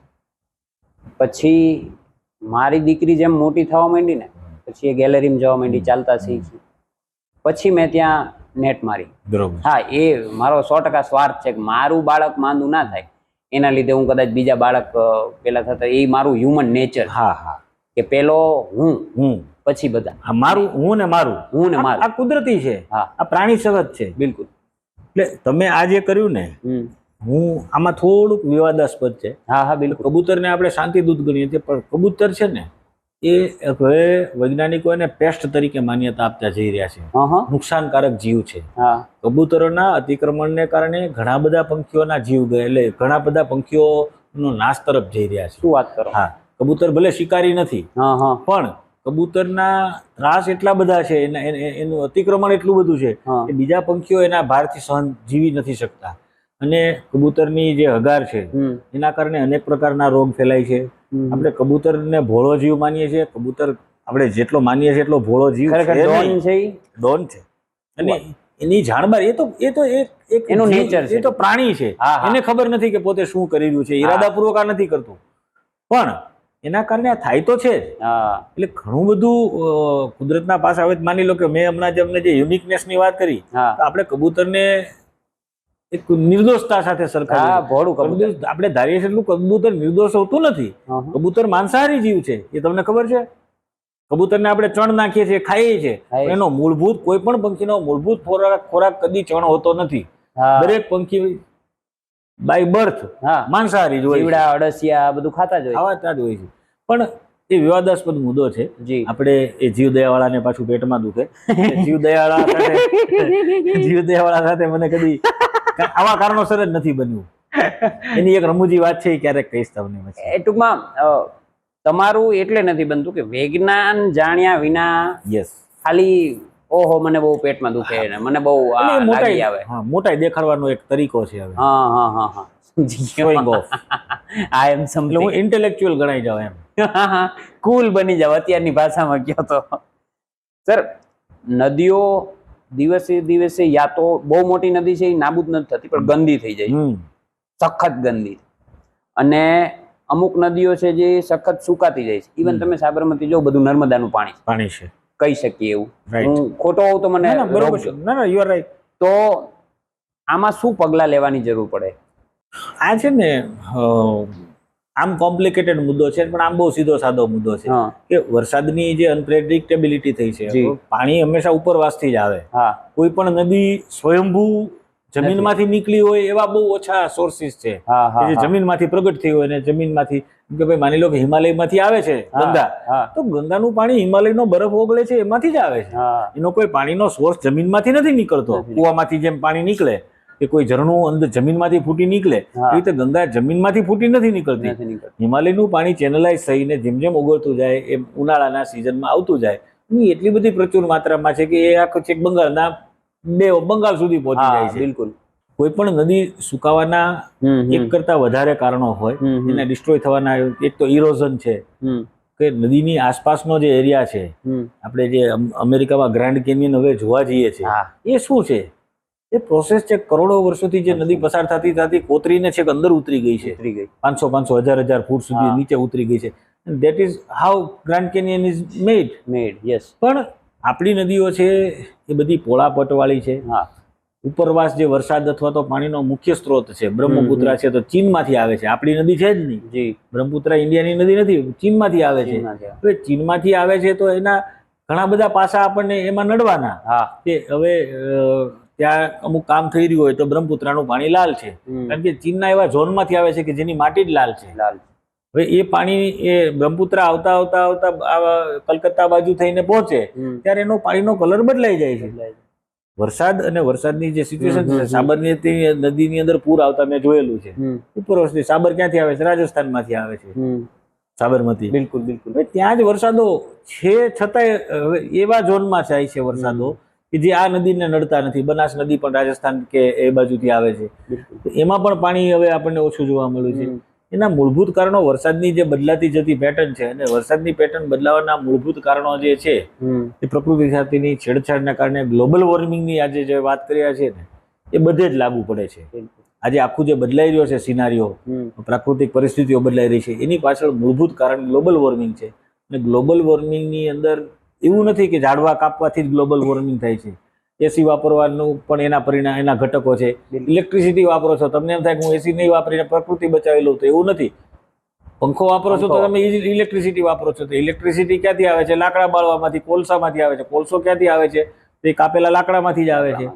એનો સોર્સ તો મૂળ અલ્ટિમેટલી તો પ્રકૃતિ જ છે. એટ ધી એન્ડ તો ન્યા જ છે. એટલે જે પ્રકૃતિ અને માણસ, સામાન્ય માણસ જે પ્રકૃતિની સાથે દુર્વ્યવહાર કરી છે જાણતા અજાણતા, એના કરતા જે ભૌતિકતાની દોડ છે, ઇન્ડસ્ટ્રીયલાઇઝેશન, પૈસા કમાવાની ભૂખ, અને આવા જે બધા કારણો છે કે વગર વિચારે ગૌચર લઈ લેવાની વાતો હોય, અને એવી માની લો કે કચ્છની અંદર કોઈ એક જગ્યાએથી પાઇપલાઇન કાઢવાની વાત હતી, તો ત્યાં ઘુડખર રહે છે. તો ઘુડખર વગર શું થઈ જવાનું? કે ગધેડા મરી ગયા તો શું થવાનું? પણ ગધેડા મરી જાય તો આખું પર્યાવરણ બદલાઈ જાય સાહેબ. ગાંધીનગરને લીલું બનાવવા માટે વૃક્ષો વાવ્યા, એવી પોઝિટિવમાંથી આવી અસર થતી હોય તો ત્યાંથી પાઇપલાઇન પસાર થવાની, તો એના મેન્ટેનન્સના વાહનો પસાર થવાના, મેન્ટેનન્સના વાહનો, આ પ્રાણીઓને ડિસ્ટર્બન્સ થવાનું, જે ખૂબ શાય પ્રકારનું પ્રાણી છે. કદાચ પલાયન આ એક ઉદાહરણ છે. બિલકુલ. કરે જ 100% પલાયન થાય, નાશ પામે. કરી ગયા. યસ, બિલકુલ. એવી રીતે એનું પલાયન થાય, એનું નાશ થાય, એવા ઘણા બધા પાસા થાય. એટલે નદીઓને આજે જાળવવી હોય તો નદી કાંઠા જાળવવાની જરૂર છે, નદી કાંઠાના વૃક્ષો જાળવવાની જરૂર છે. બિલકુલ. પાણીને આપણે જે ગામે ગામે જે ચેકડેમ બનાવવાના છે, એ પણ આપણું સોર્સ ઊંચો કરવાનું, આપણા નીચેના જે ગામ તળની જમીનના તળના પાણી છે એને ઊંચો કરવા માટે એ પણ જરૂરી છે. જ્યારે બી આવે ત્યારે તમે જો એ ચેકડેમ કર્યા હશે તો પાણી ટકશે ને. ભલે ને બાકીનું તો કુદરતની વ્યવસ્થા છે, જતું રહે છે. એક મજાની વાત એ છે કે આ પૃથ્વી ઉપર જેટલું પાણી છે ને, પેલા જેટલું હતું ને, પૃથ્વી જ્યારે પહેલી વાર અસ્તિત્વમાં આવી ને ત્યારે જે પાણીનું નિર્માણ થયું ને, આજે બી એટલું જ છે, ખાલી હાથમાં નથી રહેતું. આપણે એમ કંઈક નદીમાંથી વ્યુ જાય, દરિયામાં વ્યુ જાય, તો દરિયામાં જે ઓગળી જાય છે એ ફરી પાછું બાષ્પ થઈને આપણી પાસે જ આવે છે. એ જે ચક્ર છે એ ખોરવ્યું આપણે, એના કારણે આ બધા પ્રશ્નો ઉભા થઈ રહ્યા છે. મૂળ ચક્ર છે એને રિવાઈવ કરવાની વાત છે. એ રિવાઈવ કરવા સિવાય તો આ શક્ય નથી. નહીં બને. સર એક કદાચ થોડો વિયર્ડ ક્વેશ્ચન લાગે તમને, પણ મારે પૂછવો છે પર્સનલી. ઘણા પિક્ચરો આવે છે અપોકેલિપ્સના કે માણસ નાબૂદ થઈ જાય તો દુનિયા આવી રીતની આવી રીતની. મને લાગે ને મારા ટૂંકમાં મારા નિરીક્ષણ પ્રમાણે કે બે જાત એવી છે કે જે દુનિયામાંથી રાઈટ નાવ ઇસી સેકન્ડ એમને બેઠા બેઠા ગાયબ થઈ જાય ને તો દુનિયાને ફાયદો જ થાય, નુકસાન ના થાય. એક તો માણસ, એક મચ્છર. મચ્છરની તો હજુ પણ જરૂર છે કે કોઈ પ્રજાતિ વધી જાય તો રોગ ફેલાવીને મારી શકે છે, એનો રોલ છે. પણ આપણે તો સતંદર આપણી જરૂર જ નથી, મને એવું લાગે દુનિયાને. આ બહુ સાચી વાત છે. નેચરને હા, બહુ એટલે પ્રેક્ટિકલી જે ફરક પડ્યો ને, માણસ માટે આટલા બધા, આપણે પોતે માણસ હોવા છતાં આપણે કેમ આપણે આટલા એક્સ્ટ્રીમલી વિચારીએ છીએ? તો એનું કારણ છે, અને એનું એક બહુ સુંદર ઉદાહરણ છે કે ભારતીય જે વેદ પુરાણોની વાતો છે અને ભારતીય અધ્યાત્મ જગત છે, એની અંદરની જે રચનાઓને તમે ધ્યાનપૂર્વક જો ઓબ્ઝર્વ કરો ને, તો તમને ઋષિ મુનિઓની અંદર તમને આ વિઝન દેખાશે કે માણસ છે ને એ આ પૃથ્વી ઉપરનું સૌથી ખરાબ પ્રાણી છે. જેમ કઈ કામ નથી. ના, કામ તો છે ને, રોલ પણ હતો જે તે સમયે. હું થોડું વધારે એક્સ્ટ્રીમ હોય. ના, બરોબર છે. એટલે એ તમારી રીતે યોગ્ય છે. હું હવે એક્સ્ટ્રીમ માંથી મોડરેટ થતા શીખી ગયો છું. ઓકે. એટલે એમાં તમે એક્સ્ટ્રીમ છો એ ખોટું નથી. કે વર્ષો પહેલા હું પણ એક્સ્ટ્રીમ હતો. કે કોઈને ત્યાં સાપ પકડવા ગયો હોઉં ને મારી નાખ્યો હોય તો હું મારી આવી જાઉં. પણ હવે હું મારી નથી કરતો. હું શબ્દોથી કામ લઉં છું, આંખોથી કામ લઉં છું, અને અન્ય રીતે કામ લઉં છું. હવે મારી મોડસ ઓપરેન્ડી બદલાઈ ગઈ છે.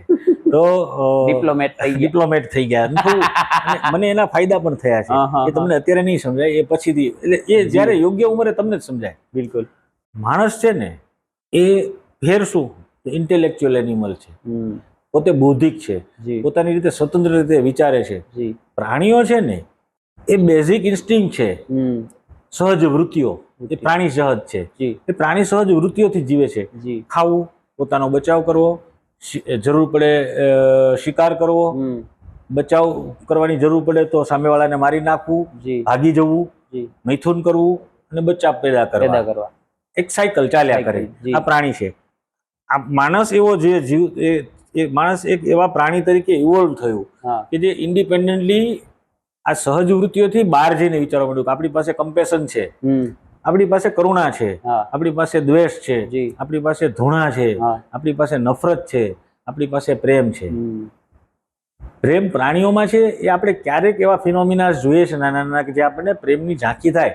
દેટ ઇઝ અ ક્વાઇટ, એટલે એ બહુ પ્રાકૃતિક અવસ્થામાં થતા વર્તનો હોય છે. સ્પેસિફિકલી કરુણા કે એવું કઈ બહુ તમને જોવા ના મળે પ્રકૃતિની અંદર. એટલે જ કહેવાય છે કે પ્રકૃતિ નિષ્ઠુર છે. Nature is brutal. પ્રકૃતિ નિષ્ઠુર છે, નેચર ઇઝ બ્રુટલ. આપણે એમાં જો રહીએ ને અને આપણને કાઢી લે, અથવા તો આપણે હવે ના હોઈએ, તો એક તમને સરસ એક બે વાત કરું કે પૃથ્વીના એક ભાગને એવું છોડી દેવામાં આવે કે જ્યાં માણસ હોય જ નહીં, એની રીતે. તો અબજો વર્ષ પહેલા જે આખું હતું ને એ જ નિર્માણ ફરી 100-200 વર્ષમાં જ થઈ જશે, એની નજીક પહોંચી જશે. દરિયાની અંદર જે રીફ્સ છે, એ રીફ્સને ગ્લોબલ વોર્મિંગની પણ અસર હતી, ફિશિંગની પણ અસર હતી, અને બધું હતું. પણ અમુક ઝોનને એને સંરક્ષિત જાહેર કર્યા ને, એ પછી એના 10 વર્ષની અંદર over the period of 10 years time એના ઇવેલ્યુએશન થયા, એના અભ્યાસો થયા. ત્યારે એવી ખબર પડી કે જયારે એને હાવ છૂટું મૂકી દીધું ને, તો એ ફરી પાછું એની જાતે રિકવર થવા માંડ્યું. અને પહેલા જેટલું સરસ હતું એટલું જ સરસ રીતે એ ફરી પાછું ડેવલપ થયું. જે માછલીઓ છોડીને જતી રહેતી એ ફરી પાછી આવીને ત્યાં વસી ગઈ. એટલે સિમિલરલી માણસ જો નહીં હોય, અથવા તો માણસની આ જે વૃત્તિ છે, એ જો વૃત્તિનો પણ જો નાશ થાય, ખાલી માણસનો જ નાશ નહીં, માણસ ફરી પાછો પ્રાણી સહજ જો જીવવા માંડે, બિલકુલ ઇન્સ્ટિંક્ચ્યુઅલ જીવવા માંડે, તો આ બીજી બધી જરૂરિયાતો નહીં રહે. આજે સોશિયલ મીડિયાની, આપણે આજે સોશિયલ મીડિયા ઉપર જવાની છે આખી આ વાત. સોશિયલ મીડિયા એ સારું છે, એનું પાગલપન છે એ ખોટું છે. ખોટું. સિમિલરલી આજે આખી જે માણસની જે આ વૃત્તિ છે, વૃત્તિ. હમણાંની એક તમને એક સરસ વાત કરું, એ મિત્ર કદાચ આ જોશે, ધ્યાનથી સાંભળશે. હમ. એમને મેં ત્યારે પણ આ મેસેજ આપ્યો હતો ને હવે પણ એ મેસેજ આમ બધાને છે. હમ. એમના ઘરે કાકીડો આવ્યો. હમ. હવે કાચીંડો એટલે સાવ નિર્દોષ જીવ. હા. પણ એ લોકો એટલા બધા ગભરાય છે. મારા પરિવારનું શું, કે હું એને મારી નાખવાનો હતો, પણ મેં કીધું ના મરાય. ના. કેમ? મેં કીધું એ નિર્દોષ જીવ છે, કશું ના કરે, કરડે જ નહીં, ને કરડે તો પણ કશું થાય નહીં. થાય નહીં. પણ આપણું જે હું તો રાજા છું, હું તો મારી નાખું, કેમ કે છેલ્લે તો મારે મારી જ નાખવો પડે ને. હા. પછી મેં કીધું તમારે જે કરવું એ કરજો, પણ તમે મને જ્યારે પૂછ્યું ત્યારે હું તમને એવું જણાવી રહ્યો છું કે આ નિર્દોષ જીવને મરાય નહીં. નહીં. હું કદી પરમિશન તમને આપું નહીં. એટલે આપણે જે નાશ કરવાની વૃત્તિ છે ને, કે આપણા બેનિફિટની અંદર, આપણા સ્વાર્થમાં અને આપણા લેક ઓફ નોલેજને કારણે આપણે પ્રકૃતિના અનેક પાસાઓનું ખૂબ નુકસાન કરીને બેઠા છે. સમજાઈ ગયું. તો ટૂંકમાં આપણે ખાલી પ્રકૃતિને એની રીતે ફળવા દઈને આપણે ચાંચો ના મારીએ ને તો બી એની રીતે ફળી જાય. હા. એનો મને એક કિસ્સો ખ્યાલ છે. કિસ્સો ઇન ધ સેન્સ કે નાની એવી જ વાત છે કે ભાઈ આપણે જ્યારે કોરોનામાં બધું બંધ હતું ને ત્યારે ઓઝોન લેયર રિપેર થવા માંડ્યું. ઇવન અમે છે ને હું ને દેવેન્દ્રભાઈ જ જોડે રહેતા, બરાબર? તો અમે જોતા ઉપરથી નીલગાયો અને બધું રોડ ઉપર મસ્ત ફરે. હા હા ત્યારે અંદરથી એમ થાય કે એ લોકોના મોઢા ઉપર એ છે કે સારું આ લોકો ગયા. હા. પેલા થોડાક દિવસ તો એમ થયું, એ લોકોને વિચાર્યું હશે કદાચ. મેં કીધું, હું દેવેન્દ્રભાઈ વાત કરતા કે કૂતરા એમ વિચારશે કે મારા બધા આ બધા ગયા ક્યાં કે ખાલી 6 વાગે જ બહાર આવે છે, આ તો આખો દિવસ પેલા બહાર હતા ને આ તે. અને પછી એ બી વિચારતા કે બિચારા કૂતરાઓને ખાવાનું કોણ દેતું હશે આ તે. પણ ઇવન એ કૂતરા જ્યારે હતા ને કોરોના પછી, એ લોકો હેલ્ધી હતા, નેચરલ હા જીવા માંડે ને. નેચરલ, આપણી કોઈ દખલઅંદાજી જ નહીં. આપણે જે આપીએ છીએ બિલકુલ. એ પણ દખલઅંદાજી છે કુદરતની આખી પ્રક્રિયાની અંદર. કારણ કે કોરોનામાં તો આપણે બહાર નીકળતા તો આપણે મોર બોલી જતા. તો એમાં થયું એવું, નીલગાયો એટલી નીડર થઈ ગઈ ને બધું આરામથી બધું ચાલતું હતું. એટલે તમે બધા ટીવી પર ઘણા બધા વિડીયો આવ્યા હતા કે હાથીઓ ગામમાંથી પસાર થવા માંડ્યા, સિંહો ગામમાં ફરતા, ગેંડા ગામમાં ફરતા, સાસણમાં સિંહો બધા ગામમાં આવી જતા હતા. કારણ કે હ્યુમન ઇન્ટરફિયરન્સ ના રહ્યું. એટલે હ્યુમન કરતા મિકેનિકલ ઇન્ટરફિયરન્સ જે છે ને એ બહુ મોટું છે. માણસ સાથે તો પ્રાણી સહઅસ્તિત્વ ધરાવી શકે છે, પણ પ્રાણીઓનું એટલે જે આપણા વાહનો અને આપણે જે મિકેનિઝમ આખું છે એના કારણે એમને બહુ સમજાઈ ગયું ખલેલ થાય છે. ટ્રેન્સ બંધ, રોડ રસ્તા ઉપર વાહનો બંધ, કેટલી શાંતિ, કેવી મજા એ લોકોને. ત્યારે મારો આ વિચાર સ્ટ્રોંગ થયો, કદાચ આપણે આજ છીએ અને કાલ ના હોય ને તો પ્રકૃતિને કોઈ નુકસાન નથી. એને 1% ફેર ના પડે કે આજે આ લોકો હતા ને કાલ નથી તો અમારું શું થાય. બિલકુલ ગ્રો થાય, વ્યવસ્થિત ગ્રો થાય ને જોરદાર રીતે ફલપે ને ફૂલપે. બરોબર છે. પણ ત્યારે શું, એટલે એ જ ડિફરન્સ છે કે આપણે કુદરતનો ભાગ હતા, એમાંથી આપણે કુદરતનો બાપ બની ગયા. આપણે ધારીએ એમ કુદરતને આપણે રમાડવી છે, એના બધા પરિણામો ઊભા થાય છે. પછી જયારે એ બદલો લઈએ ત્યારે 2 વર્ષ સુધી અંદર બેહાડી દઈએ. હા, એકદમ. આ એ થયું, એક એવી વસ્તુ કે જે આપણે દેખાતી નથી. આ એ થયું વાયરસ અત્યારે જે કોરોના આવ્યો તો એવો ને એવો અત્યારે બીજો એક ચાંદીપુરા વાયરસ આવ્યું છે. બાળકોમાં સખત ખતરો છે, જોખમકારક છે. એટલે કુદરત તો તમે કીધું એમ નેચર ઇઝ બ્રુટલ, બરાબર. અને એ કોઈને છોડવાનું નથી. બાળક હોય ગમે જીવ છે એ લઈને જશે. એ એને ઝપટમાં આવી ગયો તો એ જીવ જતો હોય તો જાય છે. ત્યાં કોઈ દયા નથી. પ્રકૃતિમાં દયા નથી. સર, અમારા વ્યુઅર્સને તમારી તરફથી નેચર બચાવવા માટે, નદીઓ જાળવવા માટે, કે પછી જે લોકો સાપથી ખોટી રીતના બીવે છે, જાણ્યા જોયા વિના મારી નાખે છે તરત, કારણ કે ચોમાસું ચાલે છે અત્યારે, સાપ નીકળવાની થોડી સંભાવનાઓ વધારે, તો શું મેસેજ રહેશે તમારો? મારો મેસેજ બધાને કાયમ, મેં જે વાતની શરૂઆત કરી હતી જી, કે મારામાં જે ટ્રાન્સફોર્મેશન આવ્યું જી, એ માત્ર પ્રકૃતિની વાતો કરવાથી પ્રકૃતિને કશો ફાયદો થતો નથી. એનું સોલિડ કામ કરવું પડશે. એટલે તમે કામ કરો. વાતો કરવાથી છાપામાં આવી શકાશે, વાતો કરવાથી સોશિયલ મીડિયામાં વાહવાહી મળશે. બિલકુલ. અને 5 વૃક્ષો વાવ્યા, પણ એ 5 વૃક્ષો વાવ્યા પછી 5 વૃક્ષો મોટા થયા કે નહીં એની કેર કોણ કરે છે? તો તમે એ કેર કરો કે 5 વાવો ને 5 ઉછેરી બતાવો. તમે કામ કરો. પ્રેક્ટિકલી વાતો કરવાથી તો કરવાવાળા કરે જ છે. રિસર્ચ થાય છે, એના લેક્ચર્સ થાય છે, એના સિમ્પોસિયમ યોજાય છે, એની ચર્ચા સત્રો યોજાય છે, બધું થાય છે. પણ ગ્રાઉન્ડ લેવલ ઉપર કામ કોણ કરશે? તો તમે તમારા જીવનમાં પ્રકૃતિનું, હું તો એક સરસ બધાને વાત કરું છું કે પ્રાણી જેમ પોતાના માટે જીવે છે એમ આપણી પાસે એક એવી સમજણ છે. તો સાપને પકડવાની મેં જે શરૂ કર્યું ને, બિલકુલ એની પાછળની એક આઈડિયોલોજી પણ હતી જી. કે આપણે એમ કંઈક ઢોર જેવો છે. હા તો ઢોર જેવાનો મતલબ શું? તો ઢોર જેવાનો મતલબ હમણાં મેં જે વાત કરી ને કે ઇન્સ્ટિંક્ચ્યુઅલ જીવવું. હા ગાય છે એને તમે રોટલી દેખાડો તો આવીને ખાઈ જશે, ખાઈ જાય. પણ તમે એને લાકડી દેખાડશો તો એ તરત જ ઢીક મારશે. તો સિંગડાઈ હોય એ હા, એટલે એ પોતાની અંદરની સ્ફુરણાથી જે જીવાય છે એટલું જ જીવે છે. જીવે. તો આપણામાં ને પ્રાણીમાં ફરક શું? આપણે એમ કહીએ છીએ કે આપણે ઇન્ટેલેક્ચ્યુઅલ છીએ, એક તરફ આપણે એવું કહીએ છીએ. હા તો આપણે જેનો ભાગ છીએ એ પ્રકૃતિ માટે તમે પ્રેક્ટિકલી જીવનમાં શું પ્રદાન કર્યું? તમે જન્મ્યા એમાં તમારો કોઈ રોલ નથી, તમે મોટા થયામાં તમારો કોઈ રોલ નથી, માણસનો રોલ નથી બિલકુલ, તમારો. બિલકુલ, બિલકુલ. મારો ને તમારાની હા, કે હા. પ્રેક્ષકની વાત નથી, જી તમામ માણસની વાત છે. ક્યાંય આપણો રોલ નથી. આપણે જ્યારે ઇન્ડિપેન્ડન્ટ બનીએ પછી આપણે આપણા જીવનને ડિફાઇન કરીને આપણા રોલ આપણે નક્કી કરતા જઈએ છીએ. તમે પ્રાણીથી તમે લગ્ન કરો, બાળક જન્મે, તમારું ઘર બનાવો, તમે મોટી ગાડી લાવો, તમે નાની ગાડી લાવો, કે તમે જે કંઈ કરો એ તમે તમારા માટે, સ્વ માટે કરી રહ્યા છો. તો સ્વથી બહાર નીકળીને જો તમે એમ કહેતા હો હું જાનવર નથી, ઢોર નથી, તો ઢોરની માંથી માણસ બનો. પ્રેક્ટિકલી તો તમે ઢોરની જેમ જીવો છો, પોતાના માટે જ બધું કરી રહ્યા છો. બિલકુલ. તો એક કામ તો એવું કરો કે જે માણસ તમને પુરવાર કરે, કે જે તમારા સ્વાર્થનું નથી, તમારા લાભ લોભનું નથી, જેમાં તમારો કોઈ નિજી એમાં હિત ફાયદો નથી, નથી, yes. ફાયદો નથી. તો એવું એક જીવનમાં કામ પસંદ કરો. મેં પ્રકૃતિની અંદર મારું કામ શરૂઆતમાં પંખીડા તરફ ગયો, પણ મને એમ લાગ્યું કે આ નહીં, પણ મને આ કરવું છે. તો સાપ, આખી જિંદગી સાપને બચાવવા માટે કર્યું, બચાવવા અને સાથે સાથે જાગૃતિ ફેલાવવાનું કામ કર્યું. તો પ્રકૃતિ માટે જો જે માણસો, જે કંઈ પણ લોકો આજે જે સાંભળે છે એમાંથી કંઈ કરવા માંગતા હોય, એમણે શું કરવું જોઈએ? કે પ્રકૃતિ માટે જો કામ કરવા માંગતા હોય તો એમાંનું તમને ગમતું ક્ષેત્ર પસંદ કરો અને એમાં સતત કામ કરો. સતત એકમાં જ કામ કરો. જી તમે પ્લાસ્ટિક વીણવાઈ જાઓ, તમે જંગલમાંથી આ કરવાઈ જાઓ, નદી તમે સાફ ઝાડવાઈ વાવા જાઓ, તમે પંખીડાય બચાવી લો, વાઘ માટે પણ રેલી કરો.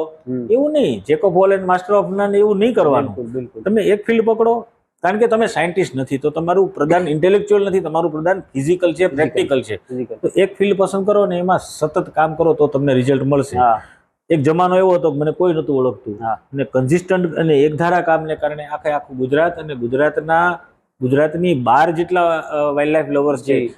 સ્નેક માટે કામ કરનાર છે, એ બધા જ આજે મને ઓળખે છે. તો મેં ઓળખ માટે નહોતું કર્યું, યસ ને મારી પર્સનાલિટી ડેવલપ કરવા માટે નહોતું કર્યું. મને તો એક દિલથી નક્કી હતું કે મારે આ જીવ માટે કશું કરવું છે, હા. અને એ મેં કન્સિસ્ટન્ટલી કર્યું. બિલકુલ ત્યારે મને તો પરિણામ મળ્યા, પણ બીજાને પણ પરિણામો એના મળ્યા, અને એના ઘણા બધા ફાયદા મારા સિવાય પણ અનેક લોકોને થયા છે. તો તમારું પ્રદાન તમે આ રીતે આપી શકો, Great. એવું એક મને Great. મેસેજ આપવાનું ગમે. Perfect sir perfect. Even just ખાલી કશું જ ના થતું હોય તો ગમે ત્યાં કચરો ના નાખ દઈએ એટલું. હા, એ પણ છે, એ બેસ્ટ કામ. એ બેસ્ટ. કાં તો આપણા હાથમાં ક્યાં આવ્યો હોય તો ભાઈ ઉપસાઈ ને હા, પેટીમાં નાખ. વાંકું તો કોઈને વળવું નથી, કારણ કે બધું તમારું ઘર સાફ, તમારું પોતાનું ઘર સાફ કરવા સરકાર ન થવાની. નથી આવવાની. એ તો તમારે રાખવું પડશે. તમે ત્યાં તો એમ ના કહી શકો કે પ્રશાસનની ગલતીથી મારું ઘર ગંદુ થઈ ગયું. ગંદુ થઈ ગયું. પ્રશાસન હું તમને ઘરે આવીને એમ કે છે એટલે જ્યાં દરવાજો હોય ને કોણ સાફ કરું. એટલે આપણી એક માનવ વૃત્તિ છે કે આપણે કોકના ઉપર દોષનો ટોપલો ઢોળીએ, બિલકુલ. પોતે કદી સ્વીકારવું નથી. નથી સાચી પણ એ મેન્ટાલિટી પણ ચેન્જ કરવી પડશે ને બિલકુલ, આ બિલકુલ, કરવા બિલકુલ. માટે. સાચી વાત છે. બહુ જ ઇન્ફોર્મેટિવ વાતો રહી. સ્પેશિયલી અત્યારે ચોમાસું ચાલે છે તો સાપ નીકળવાની ઘટનાઓ વધી રહી છે. અમુક બીજા પ્રકારના પણ પ્રાણીઓ કદાચ સંપર્કમાં આવી શકે. તો કંઈ પણ વિચાર્યા વિના સીધું જ એને મારી નાખવું કાં તો એને હર્ટ કરવું એ નરી મૂર્ખાઈ કહેવાશે. તો આપણે જે એના એક્સપર્ટ હોય એને બોલાવીએ ને ત્યાં સુધી રાહ જોઈએ, એ પ્રાણીને હર્ટ ના કરીએ, ને જ્યારે એક્સપર્ટ આવે ત્યારે એમને પકડે ને છોડી આવે, ત્યાં સુધી આપણે એક જવાબદાર નાગરિક તરીકે આ ફરજ બજાવીએ. જય શ્રી કૃષ્ણ, જય સિયારામ મિત્રો. સંવાદના નેક્સ્ટ એપિસોડમાં મળશું. લાઇક, શેર અને સબસ્ક્રાઇબ કરતા રહેજો.